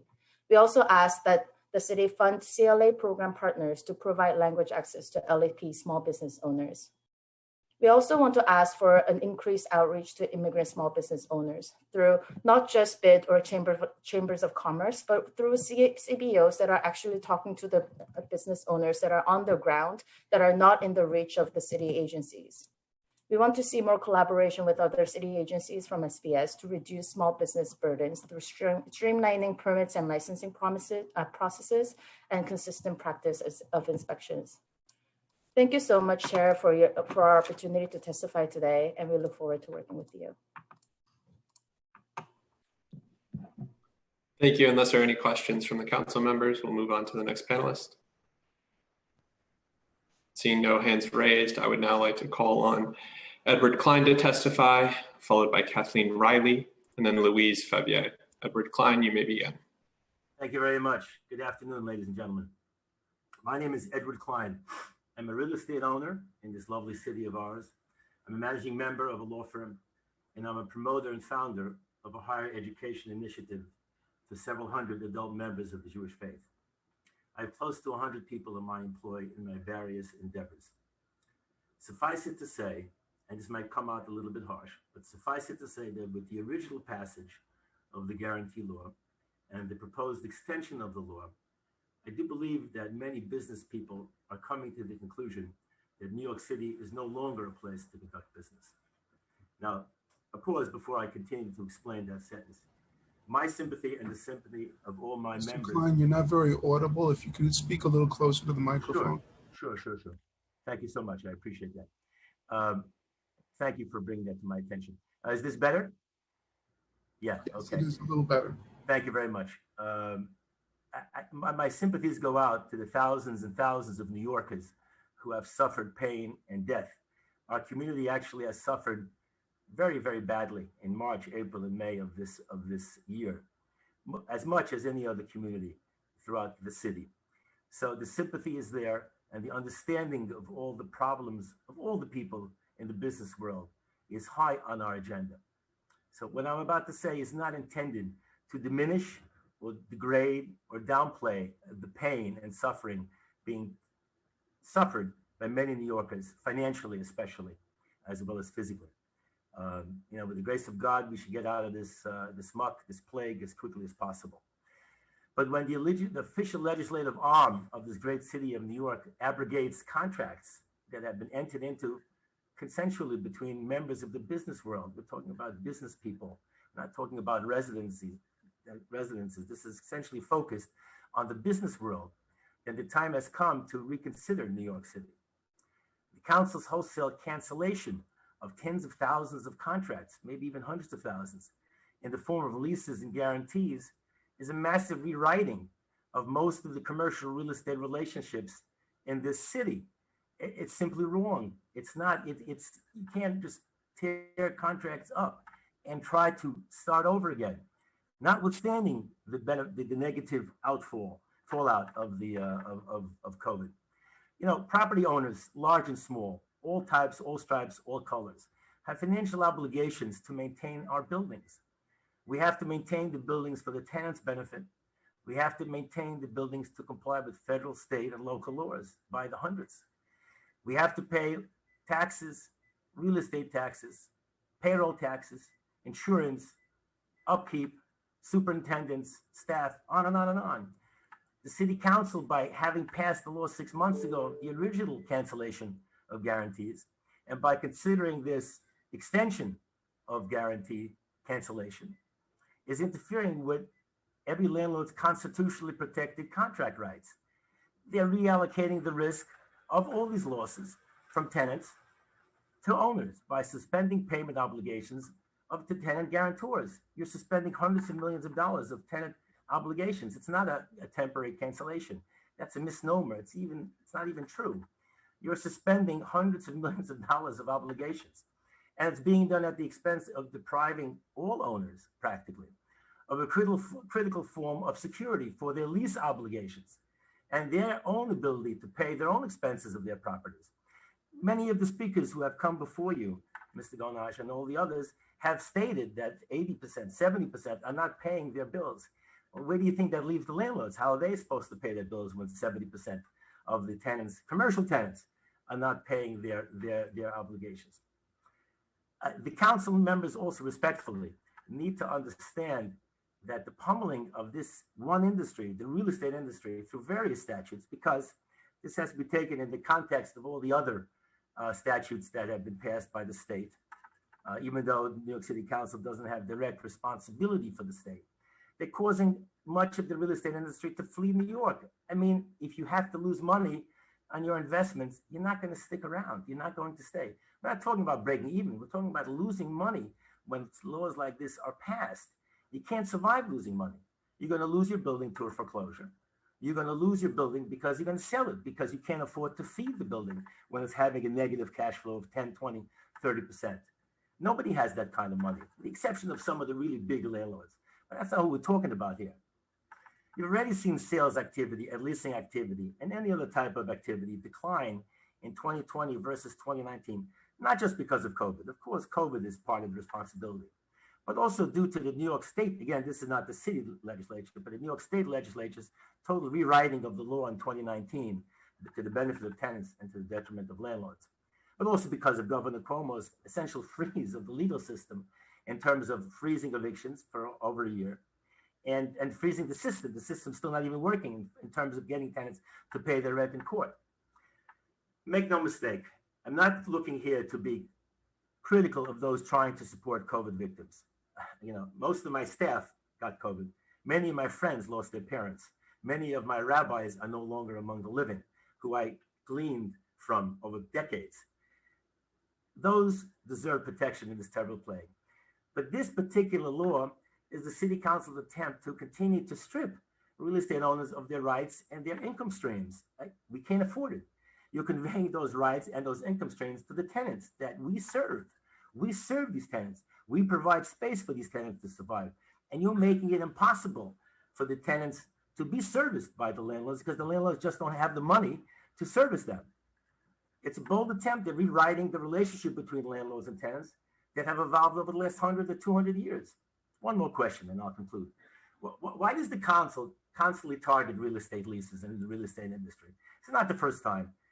I'm not going to recount to you the 4 or 5 or 6 other laws by the city and half a dozen by the state as well to essentially take funds from real estate owners, from landlords, small and large. It doesn't make a difference if you own 2 units or 2,000 units, to the exclusion of any other industry. You haven't done this to any industry. You haven't told the banks that they have to stop taking payments on mortgage. There was a short moratorium, but that's over now. And you're not stopping the banks. You haven't required the insurance companies to pay the thousands of claims for lost rent. That affects landlords also. The reason that it hasn't been done is beyond me. I'm not sure exactly why not. But you have to look back, look at yourself in the mirror and ask, does that suggest that there's an animus for real estate owners? Whatever that might be, whatever reason is, I'm not going to claim racism, anti-Semitism, that's nonsense. There just seems to be this left concept of an animus for anybody who owns anything. If it's not an animus for one industry, then please tell me why not. I'm happy to hear why not. Ladies and gentlemen of the council, it's time to wake up and smell the roses. Your statutes, such as the guaranteed law extension, are doing extraordinary damage to the entire fabric of business. Yes, you're helping the tenants. Some of the commercial tenants stay in, but not all of the tenants would go out of business. Many of the tenants that are using this as a club against their landlords are not going out of business and are doing okay. It's not only restaurants that are affected and benefited from this law. Read the statute carefully. It affects many, many other classes of tenants. As a matter of fact, so much so that it was Rebney, along with several owners, brought a federal court action against the original law, of which arguments of 2 hours worth were heard on Friday, which I listened to. And the judge was not terribly happy at the fact that it's really an extraordinarily overbroad law. It wasn't carefully crafted. It's not a carefully understood or carefully acknowledged law. It's very broad in its scope and affects hundreds of thousands of people, much more than those that really need it. Please understand, please try to understand the extraordinary damage being done to the commercial fabric of business in the city. Please reject the extension of this bad law. Thank you for listening and thank you for your understanding. And God bless everybody. Thank you. Unless there are any questions from the council members, we'll move on to the next panelist. Seeing no hands raised, I would now like to welcome Kathleen Riley to testify. After Kathleen Riley, I will be calling on Louise Fabier and then Bram Robinson. Kathleen Riley, you may begin. Thank you. Good afternoon, everybody. My name is Kathleen Riley with the New York State Restaurant Association. And coming up on 6 months since the stay-at-home orders were imposed in response to COVID-19, the restaurant industry is still one of the hardest hit by the pandemic. We know how much the restaurant industry means to the city and the culture and its economy, and we have to believe that all levels of government will find a way to support this industry. With that goal in mind, we're testifying today in favor of extending the personal liability protections until March 31st, 2021, and on the overall state of our industry grappling with COVID-19. First, to address the pre-considered introduction, NYSRA is wholeheartedly in support of extending the provisions of Local Law 55 until March 31st, 2021. This law, which prevents personal liability provisions in commercial leases from being enforced against COVID-related defaults, has provided both protection and peace of mind to our New York City restaurants in the last few months. Without intervention, the protection would expire on September 30th, and while that date seemed reasonable back in April, we have unfortunately had a much worse summer than everyone had hoped. Between the outbreaks of COVID-19 around the country and the dire local economic situation, the summer served as a reality check that the impacts of the COVID-19 pandemic will be much more extreme and long-lasting than previously expected. The support to extend the protections of Local Law 55 is strong, and as early as June or July, our members realized that they would need such an extension to continue planning their recoveries. Thank you, Councilmember Rivera, for introducing this proposal. In light of this being an oversight hearing as well, I'd like to briefly discuss the dire state of restaurant operators in New York City at this point in the pandemic. NYSERDA has conducted periodic surveys to better understand the needs and concerns of operators across the city and state. In our most recent survey of 1,042 restaurants conducted in the last week of August, we learned that without a comprehensive relief package specifically for restaurants, 63.6% said they were likely to close by the end of the year. Of those who indicated they are likely to close, 54.8% said they will be forced to shut their doors before November. In our earlier August survey, we asked whether restaurants expected to be profitable in the next 6 months, and a whopping 89.7% said they did not. Asked what relief measures would be most critical to survival, the operators identified commercial rent relief, business interruption insurance claims being paid, and an increase in indoor dining capacity as their top 3 priorities. For additional context on how this impacts employment, our survey from the first week in August found that 91.8% of restaurant operators had been forced to furlough or lay off employees since the COVID-19 outbreak began, and a majority, which is 54.7%, had to lay off or furlough 90 to 100% of their employees. 74.2% of operators reported no plans of hiring additional employees in the next 30 days. These numbers are stark, and they paint an extremely worrying picture of an industry in a fight for its life. They also reveal an industry that has always been a cornerstone of the community, and even in its darkest hour is continuing to act like it. Nearly every restaurant that's open right now is operating at net neutral or a loss, but still striving to provide what jobs they can and taking every necessary precaution to ensure the health and safety of their employees and customers. Even with all these pressures on our restaurateurs, their steadfastness in complying with state mandates has been laudable, with Governor Cuomo's own task force reporting anywhere from 90 to 99% compliance in their inspections. All of that said, and acknowledging that the city is not in the position to provide the immense financial relief the industry needs, I'd like to briefly touch on a couple of areas where the city can provide assistance. First, we need clarity and foresight on outdoor dining. While Governor Cuomo has now granted New York City restaurants the ability to open their dining rooms starting September 30th, they will be at just 25% capacity until at least November 1st, if not later. This additional option for seating was greatly needed, and we appreciate it as a starting point, but outdoor dining will remain a critically important avenue to supplement that limited indoor capacity. We need, as soon as possible, to get clear guidance from FDNY and DOT about exactly what will be required to use outdoor heaters in open restaurant spaces.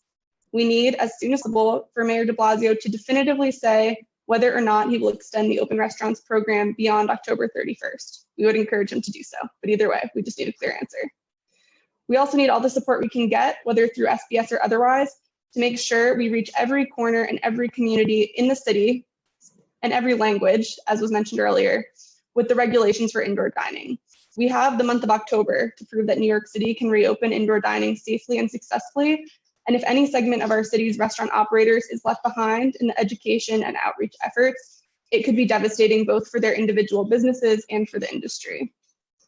In conclusion, NYSERDA is grateful to City Council and the Small Business Committee for discussing Councilmember Rivera's reconsidered introduction to extend Local Law 55. We're in support of this measure, and we appreciate the committee taking the time to revisit the ongoing concerns of our small businesses across the city. I hope the dire situation of the restaurant segment has clearly come through in this testimony. It's an industry fighting for its life, and we thank City Council for keeping that in its consideration of this and other relief measures. Thank you. Thank you. I'd now like to call on Louise Favier to testify, followed by Michael Brady. Louise Favier, you may begin. Hello. Thank you so much for listening to me today. I'm here to support the extension of this legislation. In my particular case, we reopened after our forced closure, and we're still losing money. We're still struggling, but we know if we close our doors that everything we invested and all the jobs that the lovely people we work with will all be for nothing. So we'd love to try and keep holding on. Hopefully not losing huge amounts, even though we expect to continue to lose money throughout the winter. But if we get an extension of this, it would give me a little breathing room to decide whether or not I can, how much we can tolerate a slow winter.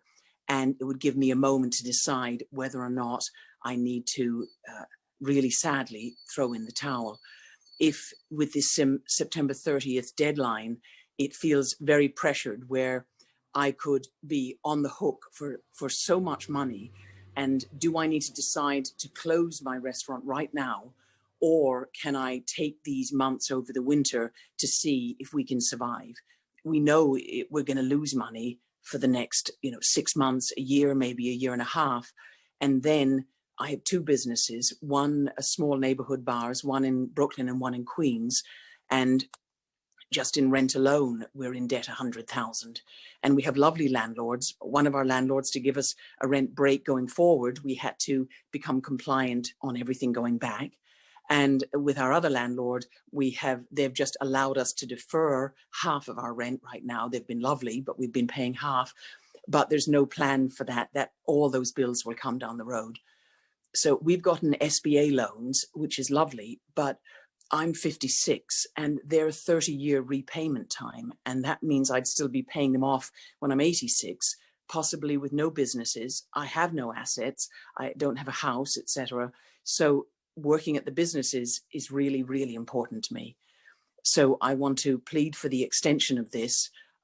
What the lawyer said earlier about these personal guarantees being kind of an end run around corporate law, that really just impacts small business owners because big corporations don't sign these personal guarantees, felt very true for me. When we were signing leases, it was one of those things. If you want it, you have to do the personal guarantee. So we'd be very grateful to know there was an extension. I do want to say thank you very much to the city for the Open Streets program, where it's made a huge difference in terms of, we're still losing money, but the amount we're losing is more tolerable. We've appreciated the elimination of sidewalk fees. I would like to appeal for programs that give small targeted grants to small restaurants and small businesses. I feel like all our businesses, all the information about us is all transparent in our bank accounts and through the city, all the sales tax we've always paid. Everyone can see what rent we pay. So it would take a lot of work, but I feel it'd be very worthwhile to offer small targeted grants. I have a small bar out in Washington State, and we got $5,000 emergency grant from our county to put towards inventory reopening, and we got an $8,000 grant from our city. And those amounts seem so small in the big picture of things, but they have transformed our sense of like, we can do this, we can come through this, in addition to using our PPP money, it's like, okay, we're still losing money. But if we could just hang in using our SBA loans, who knows how many years we'll be paying them off, but we can only pay them off if our business is still open to do it. So I would appeal for small targeted grants. As many people mentioned, a reduction in many of the onerous fees, whether it's all the taxes and city fees. It would mean so much for our landlord to be released from some of those, so he didn't have to pass them on to us, his real estate taxes, etc., and for us to be released from a lot of them.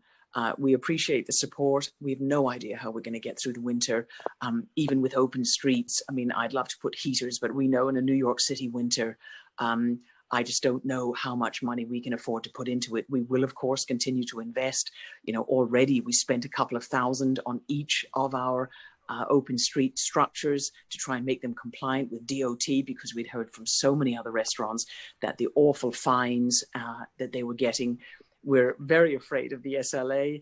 At this point, we've hired extra staff because we're so fearful of getting our liquor license revoked. We're so fearful of someone standing up accidentally while they have a drink that we spend a lot of time making sure we're keeping people safe, but also fearful of undue punishment from the state.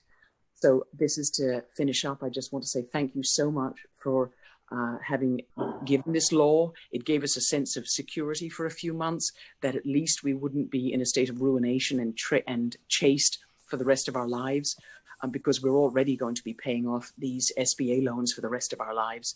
And so an extension of this would be most grateful. I'd be particularly grateful if good guy clauses were actually eliminated. That would be a wonderful thing for small businesses. And I appreciate your time, and we look forward to more support from all of you. Thank you. Thank you, Louise. We've been joined by Councilmember Rodriguez, and I want to call on Councilmember Rivera, who has a question for you, Louise. Did we lose? Are you still there? Okay. Yes. Thank you. Hi, I'm Carlina.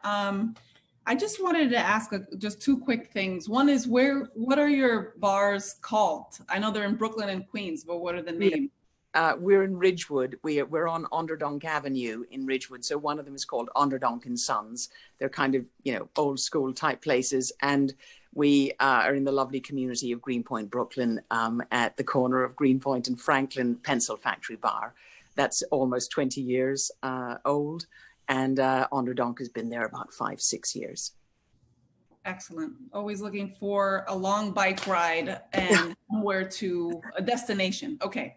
I also wanted to ask you how easy, I just want to say that I'm sorry because I realize how stressful this is. And I have personal experience with my husband who's involved in the restaurant industry. And that's the first time I had ever heard of a good guy clause and what it means and how it could really ruin someone in so many ways. So I just want to say that I'm sorry that for the anxiety that this has all been putting you all through and to thank you for putting it into the perspective of regardless of what happens, you have debt and you could be paying debt until you're well into your 80s. And I just feel like that is something important for people to understand right now when we're talking about survival.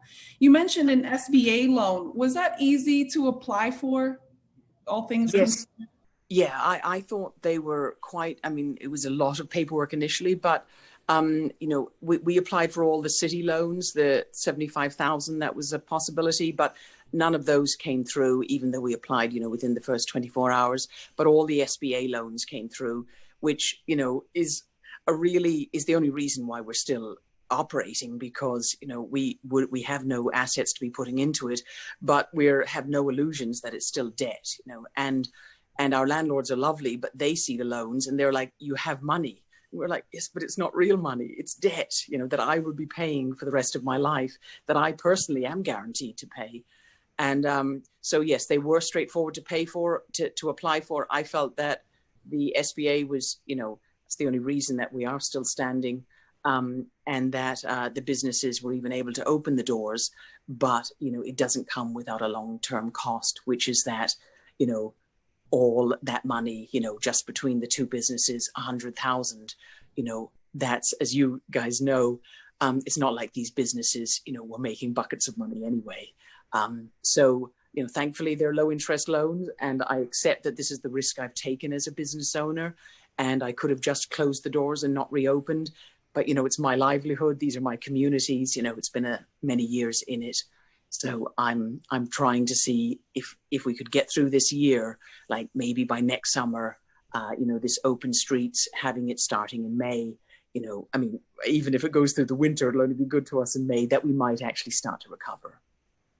Absolutely. And I think that was the vision for Open Streets, was to explore open streets dining and permanent solutions. And I know that people sit outside during the colder months all over the world in other cities, and maybe not January and February because the parking spaces are filled with snow.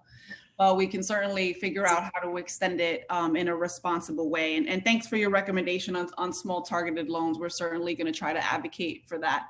So that way you can get actual assistance instead of being kind of laden with more debt. So thank you for your recommendations. And of course, I'm glad it was easy to apply for the loan. And I think that's what, this kind of chorus of making it as easy as possible, especially for those who might speak English as a second language, to make sure that people can access those opportunities. So thank you so much for your testimony today. Thank you, Mr. Chair. Thank you. Looking forward to going to the shops. Thank you. I'd now like to welcome Michael Brady to testify. Michael Brady, you may begin. Wonderful, thank you. Chair Jonai, members of the New York City Council Committee on Small Business, specifically Councilmember Rivera, thank you for this convening on the state of New York City's small business community. I want to thank you both specifically because I'm really disheartened by the lack of participation in the hearing by other members of the council. It appears that small business may not rate among the other members, but I am really grateful for you both being here. As I said, I'm Michael Brady. I'm the Chief Executive Officer of the 3rd Avenue Business Improvement District and the Bruckner Boulevard Commercial Corridor located in the South Bronx. Collectively, these organizations represent 1,000 South Bronx, largely immigrant-owned mom and pop businesses.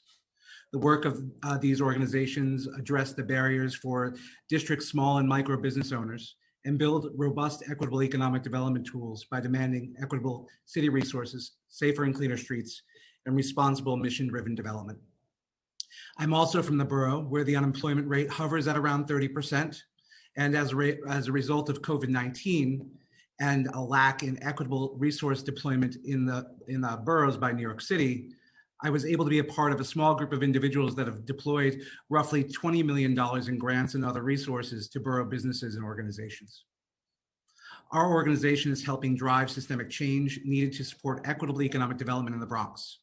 We organize and build coalitions, provide strategic community services, provide research and data analysis, and support targeted advocacy efforts in strengthening community voices, building community power, and helping to win economic development policies that invest in people as much as they invest in places. For the purpose of this hearing, we are supportive of the pre-considered extension of Local Law 55 to assist small businesses and landlords in navigating the very murky waters that exist in New York City by addressing the personal liability clause. As noted in our prior testimony when the legislation was first passed, we would recommend that the City of New York investigate the legality in terms of contracts that may be modified as a result of this legislation. Much like the commercial tenant lease program, this is one step that must be accompanied by many in order to, one, make New York City make sense for small and large businesses, and two, provide a roadmap for the future of equitable economic development and neighborhood stabilization. These are steps, which are good, and we are so very grateful. But this is a piecemeal approach and does not represent a serious plan on the order of magnitude of us being the city of New York. New York's small business community is precariously close to becoming extinct. Sadly, New York City and the state did not mobilize early enough, nor have sufficient resources have been deployed to assist small businesses. This is a failure that we knew was coming. It's a failure that many of us wrote in letters in early March. This administration has sacked small businesses for both terms, introducing legislation that has raped the coffers, closed small businesses, jeopardized the workforce, and now when the tax base, a base that is generated by property owners and small businesses, when that is in jeopardy, the administration is shocked and horrified by the reality. This is sadly associated with politics, and our city deserves better. We need real programs and resources to get New York City back on track. Unfortunately, just handing out PPE and referral services are not enough. And quite frankly, hearing, quote, "we need to wait for federal assistance" is not an answer, nor is that assistance coming. Additionally, New York City agencies need to stop finger pointing and playing the proverbial hot potato and be very clear and direct about the challenges New York City faces and the solutions that they can implement. There's a path forward. And here are some of the elements that we think are needed. Long-term lending in New York City under the direction of a robust financial control board. This requires both the state and city to put ego aside and encounter the real difficult realities of governing. It also requires New York City to bring about a pause on pet projects and take a look at a year of austerity measures. Quite frankly, from a business perspective, we don't trust this mayor with deficit spending. And we need the assurance that the Financial Control Board has the power needed to assist our city and maintain our long-term fiscal health. We cannot kick the debt can down the road. Secondarily, we must manage our city. We need to address quality of life and systemic matters like housing. In addition to addressing cleanliness and the safety of our neighborhoods, we must meaningfully address housing. There are currently over 13,000 empty units in New York City right now.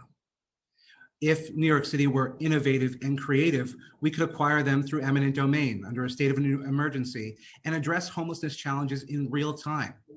But our city fails to do this. Number three, no more debt programs. Businesses need grants and cash infusions, not more debt. Businesses, unlike New York City, cannot kick the debt can down the road. We must engage with philanthropy in a very real, very targeted way to provide resources to vulnerable small businesses and organizations. Number 4, create a clear path forward for restaurants, nightlife, and hospitality. We have had 6 months to develop a plan, and now we have an extraordinarily weak program to move things forward. This is unacceptable for a city like New York City. Number 5, finally address non-compliant street vendors. Assign locations, fix the licensing programs, have vendors pay into property taxes and pay into bid fees, end the underground and predatory vending economy. We know the path forward. Why aren't we doing it? Number 6, under a model similar to Liberty Bonds, invest in infrastructure and employ New Yorkers. Use deficit spending in a very smart way to invest in our city. Number 7, invest in citywide e-commerce models and cap third-party fees like Amazon Marketplace. 8, we need a citywide COVID-19 commercial rent forgiveness program, which correlates into property owner tax credits. This is no longer something we can think about. It's something we have to do to move our city forward. Number 9, mandate same-day language access for all legislation, codes, and agency marketing materials for individuals where English is not their first language. It's not right to be held accountable for a law that is not communicated in your language. It's not New York City. 10, business interruption insurance.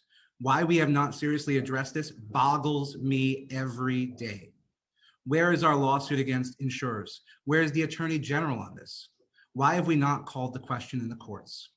This is literally a $900 million path forward for our businesses. And lastly, number 11, handle property taxes. We've known for years that the property tax structure in New York City is broken. We've had commission upon commission to create a plan to address it, and we still haven't. We must appropriately address property taxes to be adjusted due to the pandemic, and similarly, create a long-term strategy to create a fair and equitable system, not just a city piggy bank. Nationally and locally, both the healthcare system and the government were poorly prepared for COVID-19 and have been in crisis response ever since New York's first case was identified on March 1st. We have the power and we had the brains to create a very clear and smart path forward for our future. It is my hope that this council and the extension of Local Law 55 will be a piece of that plan. But I must underscore that we need a real plan. The piecemeal approach just doesn't work. Thank you again for your time. I really do appreciate it.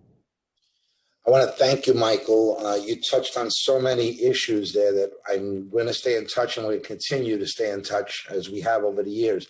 But Michael, tell me a little bit about the $20 million in grants in New York City. Explain that one to me.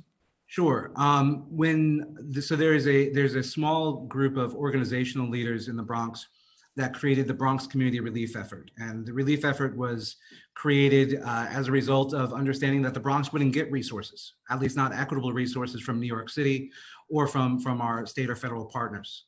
So we mobilized very early on with philanthropy and among an organizational network to raise and deploy roughly $20 million to small businesses, organizations, to justice initiatives, to really make sure that we could deeply touch as many Bronx businesses and organizations as possible.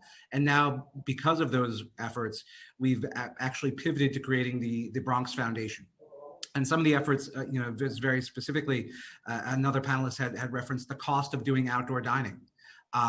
We just 2 weeks ago for Labor Day weekend, we launched our first Open Streets program on Alexander Avenue in the Bronx, where the Bronx Foundation actually paid for the creation of the outdoor dining to the tune of about $125,000.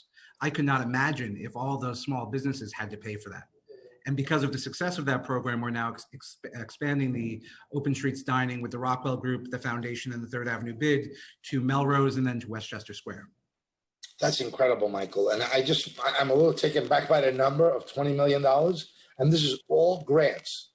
Yeah, it's really astonishing when you look at New York City allocated $49 million to the entire city of New York, which is disgusting and gross, when a small group of literally ragtag people who are working full-time jobs were able to mobilize $20 million for our borough. It says a lot, Michael. And these are no interest payment grants, correct? Correct. No loans. These are No just loans. This is your business. You fill out a very simple application form. It's vetted, and you have a check in your hands within 3 weeks. That is incredible, Michael. And maybe you should be sharing this a little bit with City Hall and this administration and how you did it and how to get it done within 3 weeks. We've tried. A lot of colleagues in government and in philanthropy have written letters to the mayor and appropriate commissioners and the governor. But as I stated earlier, I don't think small businesses win votes. So I don't think folks pay attention to us all that much, except for when they want our taxes. Michael, we thank you for that. I couldn't have said it better myself, but yes, it's a bit concerning, the irony that we fight for small business allegedly in words and put no resources or real time and energy into it. And we'll continue this, as well as something that I'm working closely on, which is the marketplace third-party fees that are paid to Amazon, which would help our small businesses. So, Michael, thank you. Thank you very much, Council Member. Appreciate you. Thank you. At this time, if your name has not been called and you wish to testify, please raise your hand using the Zoom raise hand function. Seeing no hands raised, I will now turn it over to Chair Jonai for closing remarks. Thank you, CJ. As we've all heard today, the difficulties that our small businesses are having, that their very existence is being undermined. The only thing that's certain when it comes to small business is uncertainty, and we have all failed. I am going to continue to fight with my colleagues to give every small business a fighting chance to survive this crisis. And I truly believe that if we wanted to, we could focus the time and energy to get that done. So I want to thank all of those that testified, the duration, the City Council staff, and all those that helped put this committee together. This will conclude our hearing on the state of small business.